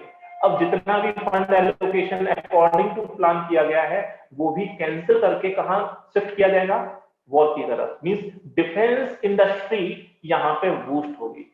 अब आप देखोगे कि डिफेंस इंडस्ट्री यहां पे स्टार्ट होगी इंडिया में डेवलप होना, ठीक। तो most of the defence equipments यहां से बनना स्टार्ट हुए, क्योंकि थर्ड 5 ईयर प्लान का जो बजट है अलग अलग सेक्टर्स के लिए वो भी शिफ्ट कर दिया गया है डिफेंस इंडस्ट्री की तरफ, because at that time requirement हमारी यही थी, ठीक है। So the plan was a flop due to wars and also drought भी आया। तो हमारा जो टारगेट ग्रोथ थी 5.6%, हमने इसका हाफ के आसपास यानी कि 2.4% के आसपास अचीव कर पाए। इसके बाद बिकॉज अभी क्या चल रहा है, वॉर वाला फेज, सारा कहां चला गया फंड, डिफेंस के पास, बाकी चीजों के पास कुछ अवेलेबल नहीं, इसीलिए प्लानिंग की छुट्टी कर दी कि बेटा अब तुम लोग घर बैठो, तुम्हारा काम है नहीं, क्योंकि सोर्सेज जो रिसोर्सेज थे वही अवेलेबल नहीं, जितने थे सब उठा के हमने लड़ने में लगा दिए। तो अब तुम लोग घर जाओ, घर पे बैठ के काम करो, कुछ करना नहीं है। मींस प्लान हॉलीडे हो गया। Due to the failure of previous plan, government announced holidays from 1966 to 1969। ये टाइम थोड़ा सा याद रखना, थोड़ा स्टेट पीसीएस के लिए इंपॉर्टेंट रहता है। और इसके पीछे का कॉज क्या था, Indo Pakistani war, Sino India war and also some droughts, ठीक है, जिसके कारण थर्ड एफवाईपी फेल हो गया था। And during this plan annual plans were made and equal priority was given to agriculture, its allied sectors and the industry sector. अब हर साल क्या होगा, यहाँ पे एनुअल प्लान बनेगा। 1966 के लिए एक बजट में, 1967 के लिए अलग, 1968 के लिए हर साल बजट में ही प्लानिंग हो रही है, 1969 के लिए, ठीक है। तो ये एनुअल बजट यहाँ पे एलोकेशन हो रहा है, एनुअल प्लान्स बन रहे हैं। एग्रीकल्चर को अभी भी पीछे नहीं छोड़ा, क्योंकि भाई कुछ भी हो, खाना तो पेट में चाहिए, ठीक है। So in a bid to increase the export in the country, government declared devaluation of the rupee. अब डिवैल्यूएशन ऑफ द रुपी वाला टॉपिक बिल्कुल हम अलग से समझेंगे कि डिवैल्यूएशन ऑफ द रुपी से एक्सपोर्ट को फायदा कैसे होता है, ठीक। तो प्लान हॉलीडे हो गया। इसके बाद आ जाइए 1969 से 1974 के टाइम में प्राइम मिनिस्टर थी इंदिरा गांधी। 1963 1962 के आसपास ही प्रधानमंत्री नेहरू जी की डेथ हो जाती है, उसके बाद इंदिरा गांधी जी आ जाती हैं और उसके बीच में लाल बहादुर शास्त्री जी भी प्राइम मिनिस्टर है और उनके बाद इंदिरा गांधी जी आ गई। So there were two main objectives of the fourth FYP, और वो क्या है, ग्रोथ होनी चाहिए with stability, economic growth should be there, but ये स्टेबल होना चाहिए, एक फ्लक्चुएशन वाला दौर नहीं होना चाहिए। Second thing is progressive achievement of self reliance. Agriculture after 1966 में हमने क्या देखा, वहां पे 1966 में होता है ग्रीन रेवोल्यूशन, और धीरे धीरे उसके पॉजिटिव आउटकम आते हैं और एग्रीकल्चर में हम सेल्फ रिलायंट हो जाते हैं। अब इंडस्ट्रीज की तरफ भी हमने देखा, बाकी चीजों की तरफ भी हमें सेल्फ रिलायंट होना पड़ेगा, क्योंकि हम इंपोर्ट करेंगे, it means we have to spend from my pocket, our pocket. So during this time 14 major Indian banks were nationalised. यहाँ पे नेशनलाइजेशन का फर्स्ट स्टेप हुआ, bank nationalisation in 1969। Green revolution was started and again इसी 5 year plan में 1971 में India Pakistani war एक और हो जाता है, जिसमें बांग्लादेश बन जाता है, Bangladesh liberation war. took place. And this plan again failed and could achieve a growth rate of 3.3 only against the target of 5.3. Means this is the target, achieve कितना किया 3.3. और ऐसा क्यों हुआ? क्योंकि 1971 में 1969 में प्लान बना, मींस आफ्टर 2 ईयर यहाँ पे वॉर हो गया, बांग्लादेश बनाया, मींस अगेन जो बजट एलोकेशन है वो कहां पहुंच जाएगा? डिफेंस के पास। डिफेंस इंडस्ट्री यहाँ पे बूस्ट हो जाएगी। Now fifth 5 year plan. Fifth 5 year plan था 1974 से 78 के लिए, और यही 1975 वाला एक दौर है जो काफी इंपॉर्टेंट है, इमरजेंसी वाला टाइम, जिसमें इंदिरा गांधी जी की गवर्नमेंट चली जाती है उसके बाद, और 1975 में उन्होंने जो भी काम किया। So fifth FYP, this plan focused on गरीबी हटाओ, means to eliminate the poverty. ये यहाँ पे इन्होंने इसके ऊपर फोकस करना स्टार्ट किया धीरे धीरे। अब employment generation, justice, agriculture production and defence, defence को भी देखो यहाँ पे इंपॉर्टेंस मिलती है। डिफेंस, और सबसे पहले कहीं किसी जगह गरीबी हटाओ, यानी कि टू एलिमिनेट द पॉवर्टी नाम का कहीं टर्म आया, तो ये किसमें आता है? In fifth FYP। बट अगर कभी क्वेश्चन आ जाए कि ये स्लोगन कब आया गरीबी हटाओ, ये स्लोगन आया सिक्स्थ 5 ईयर प्लान में।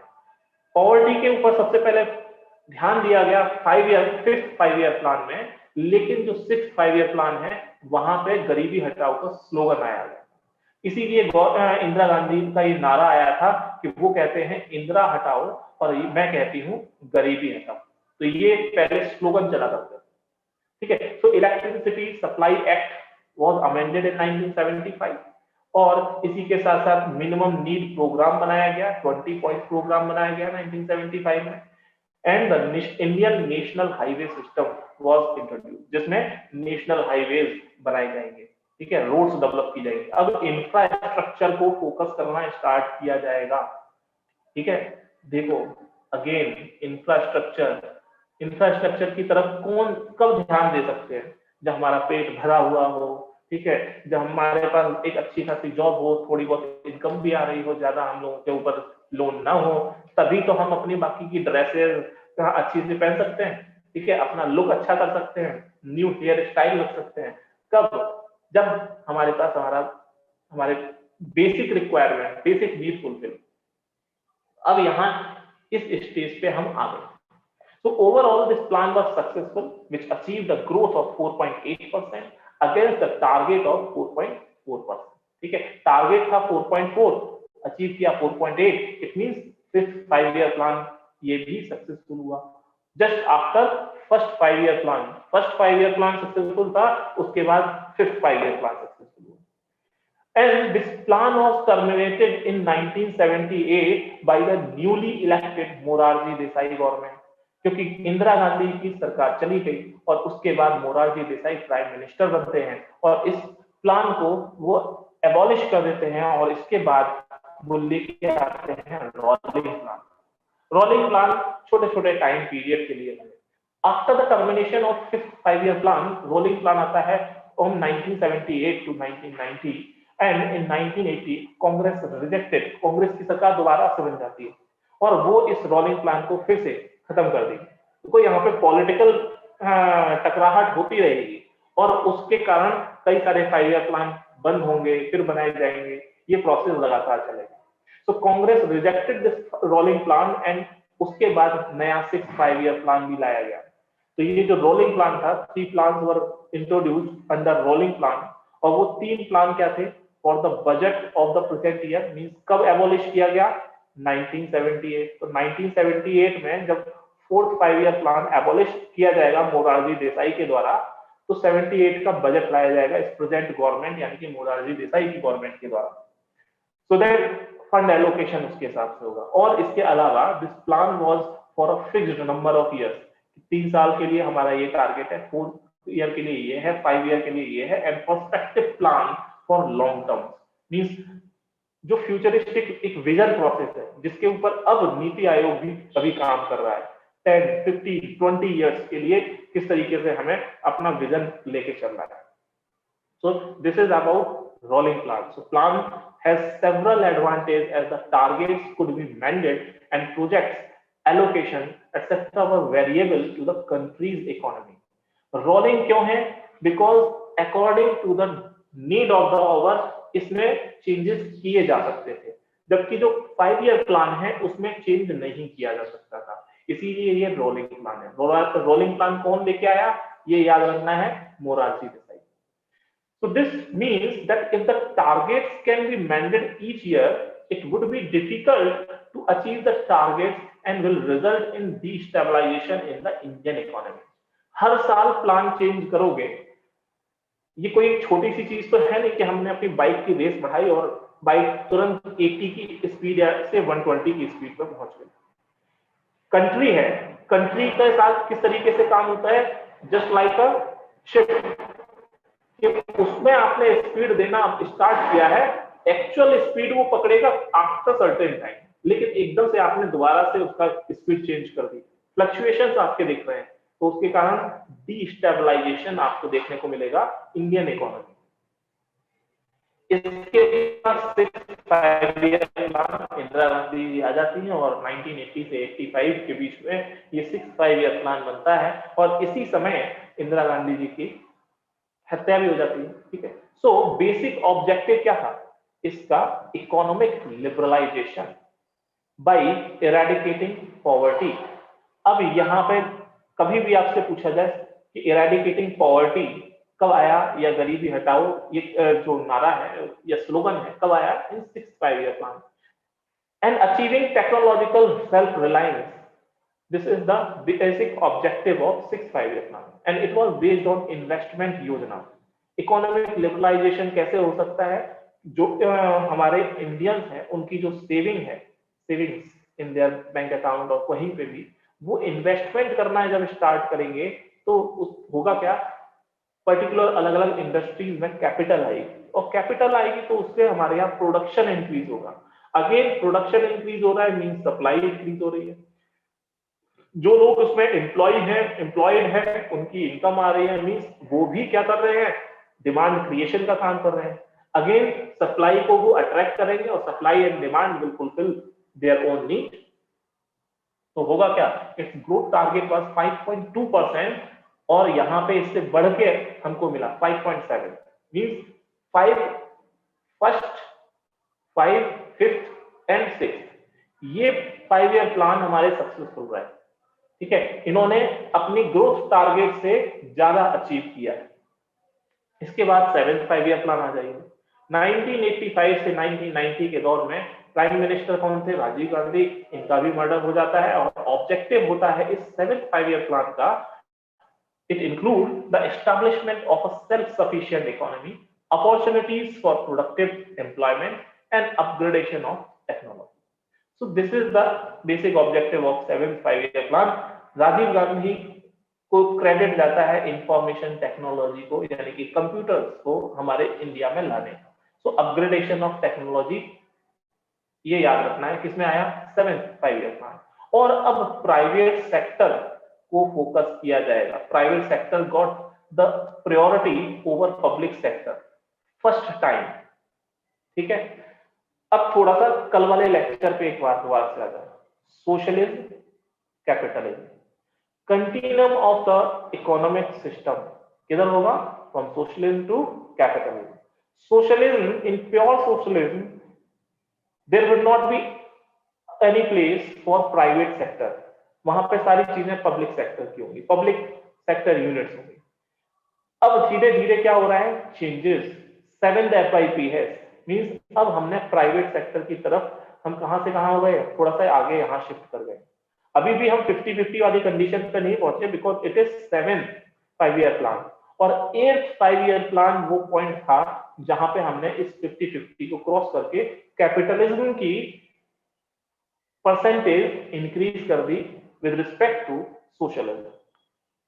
तो यहाँ पे क्या होगा, growth target was 5% but we achieve 6.01%, means 1, 5, 6 और 7 ये सारे सक्सेसफुल 5 ईयर प्लान है।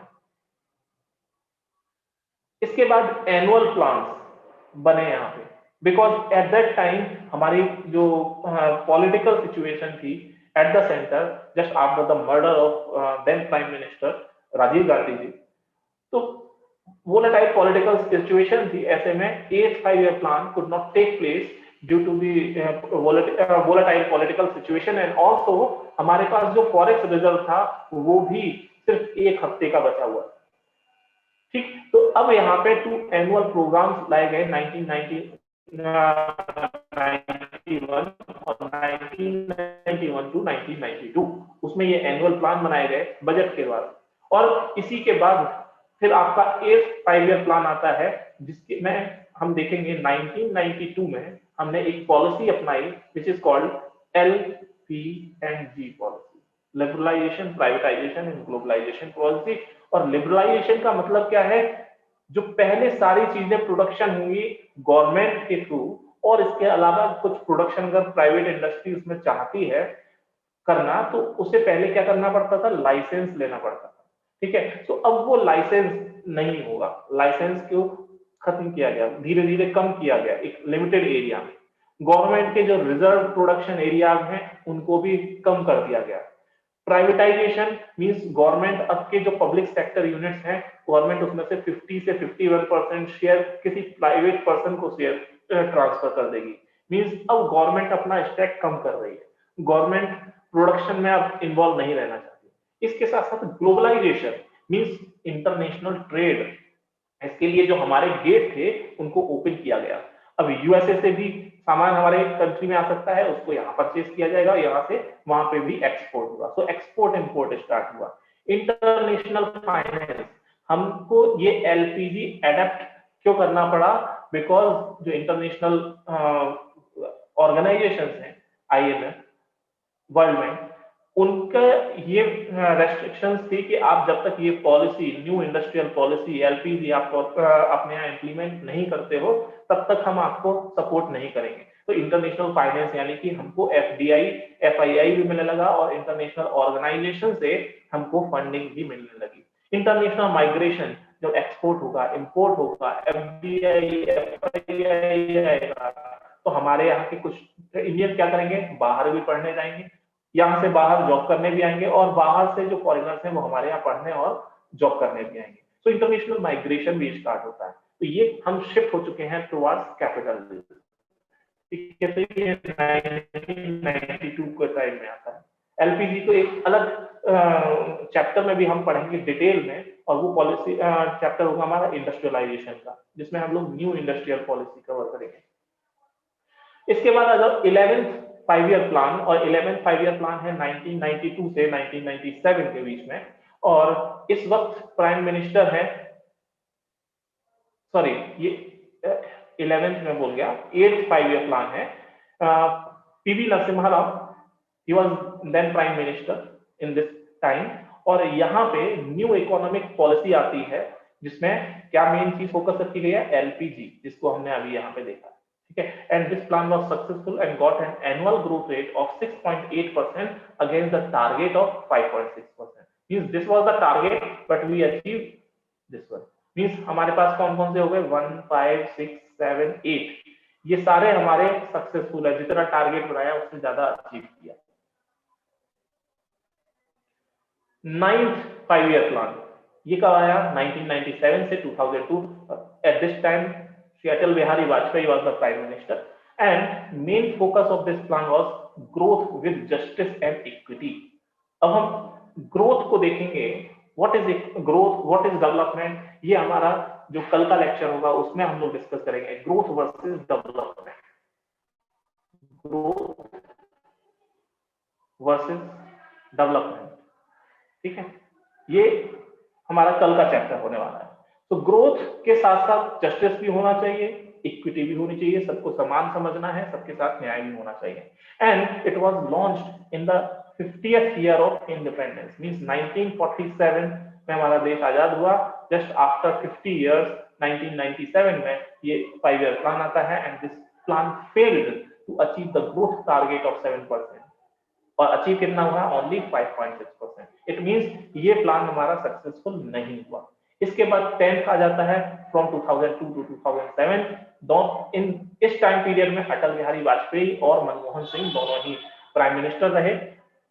एम था कि double the per capita income of India in the next 10 year, जितनी भी पर कैपिटा इनकम है उसको डबल करना है। And it aims to reduce the poverty ratio of 15% by 2012। जो ग्रोथ टारगेट था वो 8% थी, बट हमने कितना अचीव किया? 7.2%। मींस इसमें भी हम फेल हुए हैं 10th में। 11th में मींस 2007 से 12 अभी प्राइम मिनिस्टर थे मनमोहन सिंह, ठीक है। इट वाज प्रिपेयर्ड बाय सी रंगराजन, जो आरबीआई के एक्स गवर्नर भी रह चुके थे। Main theme of 11th 5-year plan was rapid and more inclusive growth. Growth हमारा किसमें देखने को मिला था? देखो, ग्रोथ सबसे पहले कहीं आता है 5-year प्लान में, तो ये सबसे पहले टारगेट बनाया गया 9th 5-year प्लान में। उसके बाद 11th में ग्रोथ है, बट कैसी? Inclusive. It should B rapid and more inclusive growth. This is the main theme of the 11th 5-year plan. अभी भी कितना हमने किया है? It achieve the growth rate of 8% against a target of 9%। Means again हम fail हो गए। Planning commission ने जो टारगेट बनाया वो उसको अचीव नहीं कर पाया। अब 11th के बाद 12th भी आ जाएगा, और 12th किसके लिए बना? 2012 से 2017। लेकिन 2015 1 जन 2015 में ही क्या किया? इस प्लानिंग कमीशन और 12th 5-year प्लान को एबॉलिश कर दिया गया और इसकी जगह नीति आयोग आ गया। और अभी 2012 में प्राइम मिनिस्टर कौन थे? मनमोहन सिंह, ठीक है। तो it's main theme was faster, more inclusive and sustainable growth. तो ये इसका मेन एम है। And it's growth rate was 8%। ये इसका मेन टारगेट था। अब कितना अचीव हुआ ये कब जज होता? जब प्लानिंग कमीशन 2017 तक रह पाता, उसके बाद फिर इसकी केस स्टडी होती और फिर हम इसको जज कर सकते थे, ठीक है। तो अब ये कहानी पूरी खत्म हो गई। जैसे ये एनडीए गवर्नमेंट आती है, प्लानिंग कमीशन को रिप्लेस किया नीति आयोग से, और अब कोई 13th 5-year प्लान नहीं बना, अब उसकी जगह बना नीति आयोग। और ये क्या करेगा? It have no financial role, क्योंकि अब फाइनेंशियल रिसोर्स एलोकेशन किसके पास आ गई पावर? केवल फाइनेंस मिनिस्टर, ठीक है, अकॉर्डिंग टू फाइनेंस कमीशन। तो there are only policy guide map. ये सिर्फ पॉलिसी गाइड मैप है गवर्नमेंट के लिए, चाहे वो यूनियन हो चाहे वो स्टेट हो। तो इसने 3-year एक्शन प्लान बनाया, 3-year action plan. It provides a broad roadmap to the government and does not outline any scheme or allocation as it has no financial power. अब ये क्या है? Indicative planning. It's an indicative planning. Indicative और इंपीरेटिव। अब इंपीरेटिव planning नहीं होगी, अब indicative planning होगी। वो क्यों है? हम लोग अभी डिस्कस कर चुके हैं। So since it does not require approval by the union cabinet, its recommendation are not binding on the government. ये जो रिकमेंडेशन है ये गवर्नमेंट के ऊपर बाइंडिंग नहीं है। प्लानिंग कमीशन भी एक एडवाइजरी बोर्ड था, बट होता क्या था? प्लानिंग कमीशन और प्लानिंग कमीशन से जस्ट अबव है एनडीसी। दोनों के चेयरमैन कौन है? Prime minister. प्राइम मिनिस्टर के बाद जो वो यहां से पास हुआ एनडीसी से, वो अब कहां जाएगा? बजट के पास। बजट उसी के अकॉर्डिंग एलोकेट किया जा रहा है। मींस फाइनेंस मिनिस्टर भी उसी के थ्रू, उसी के अकॉर्डिंग, जो यहां से एनडीसी से बजट आया है उसी के अकॉर्डिंग बजट बना रहा है। तो ये बाइंडिंग हो जाता था, चाहे वो प्लानिंग कमीशन और एनडीसी एडवाइजरी ही क्यों ना हो। यहां पे ऐसा कुछ नहीं है, क्योंकि इसके पास फंड एलोकेट करने की पावर ही नहीं है। तो ऐसे में नीति आयोग ने अब क्या एक बनाया है? Strategy for New India Act 75 document by replacing 5-year plan with an aim to accelerate economic growth to 9 to 10% and make the country a $4 trillion economy by 2022 and 23। अभी ये $4 trillion इकोनॉमी का टारगेट बनाया गया था in its original document. फिर हमने इसको shift कर दिया कि नहीं, अब हमको $5 trillion की इकोनॉमी बनना है। और ये $5 trillion की इकोनॉमी हमें कब तक बनना है? Till 2024। And to achieve UN sustainable development goal. UN के जो सस्टेनेबल डेवलपमेंट गोल है, आप पढ़ोगे योर इन्वायरमेंट, तो इन्वायरमेंट टॉपिक में आप देखोगे देयर आर 17 गोल्स, उनको भी हमें अचीव करना है। उनमें से कुछ है जो इकोनॉमी में भी आते हैं, ठीक है, तो वो हम उसके बारे में चर्चा करेंगे, डिस्कस करेंगे अपने further lecture. So this is about the economic planning. I hope आपको कुछ तो थोड़ा बहुत समझ में आया होगा, और अगर कोई प्रॉब्लम हो you can ask me any question. Rahil, कोपल, काजल, Shashank, if only the finance minister can allocate fund, then would not that lead to state control over allocation of resource? Finance minister के ऊपर सारी पावर नहीं है, only finance minister. Finance commission आपने पढ़ा होगा, article 280। तो फाइनेंस कमीशन 15 फाइनेंस कमीशन बना, वो अपना एलोकेशन, फंड एलोकेशन कितना होना चाहिए, ठीक है, वो सारी चीजें बनाता है। केवल फाइनेंस मिनिस्टर के ऊपर सारी चीजें नहीं होती हैं, और एलोकेशन ऑफ रिसोर्सेज में कई और भी पहलू इसमें शामिल होते हैं। देखो, सबसे पहले बजट। अगर बजट के बारे में कल मैंने आपको बताया था, when you will become an IAS officer and at the age of retirement, जब आप सेक्रेटरी, जॉइंट सेक्रेटरी लेवल पे हो गए, eight that time may be ये पॉसिबिलिटी है कि आप कहाँ पे होगे, बजट वाली टीम में। और बजट की टीम बनती है कब? सितंबर और अक्टूबर में। सितंबर में उस बजट की टीम को जब फॉर्म किया जाता है, एट दैट टाइम ये जो टीम बनाई गई है वो डिसाइड करेगी कि क्या बजट होगा। Finance minister Mrs Nirmala Sitharaman या कोई भी XYZ हो, वो सिर्फ एक डायरेक्ट कर सकता है। क्वेश्चन दीजिए ऑन दिस। क्वेश्चंस मैं आपको प्रोवाइड करा दूंगा, टेलीग्राम पे मैं कुछ क्वेश्चंस पोस्ट कर दूंगा, ठीक है, आप उसके क्वेश्चन को पोस्ट कर देना। मेंस का आप लिख के, मेंस वाला मैं आपको प्रोवाइड करूंगा। और जो कल मैंने क्वेश्चन आपको दिया था, वो आप चाहो तो मेरे नंबर पे व्हाट्सएप कर सकते हो, so that I can check it. और my number is 8447596673। WhatsApp group पे आपने कर दिया है, ठीक है, तो अगर आपने कर दिया है तो मैं उसको एक बार चेक कर लूंगा।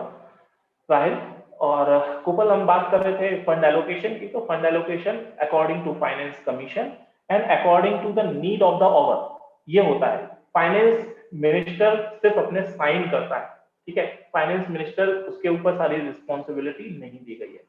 ओके कुपल एंड राहिल, तो आज के लिए इतना रखते हैं, मिलते हैं कल एक नए लेक्चर के साथ, that will be growth and development. So good bye and bye.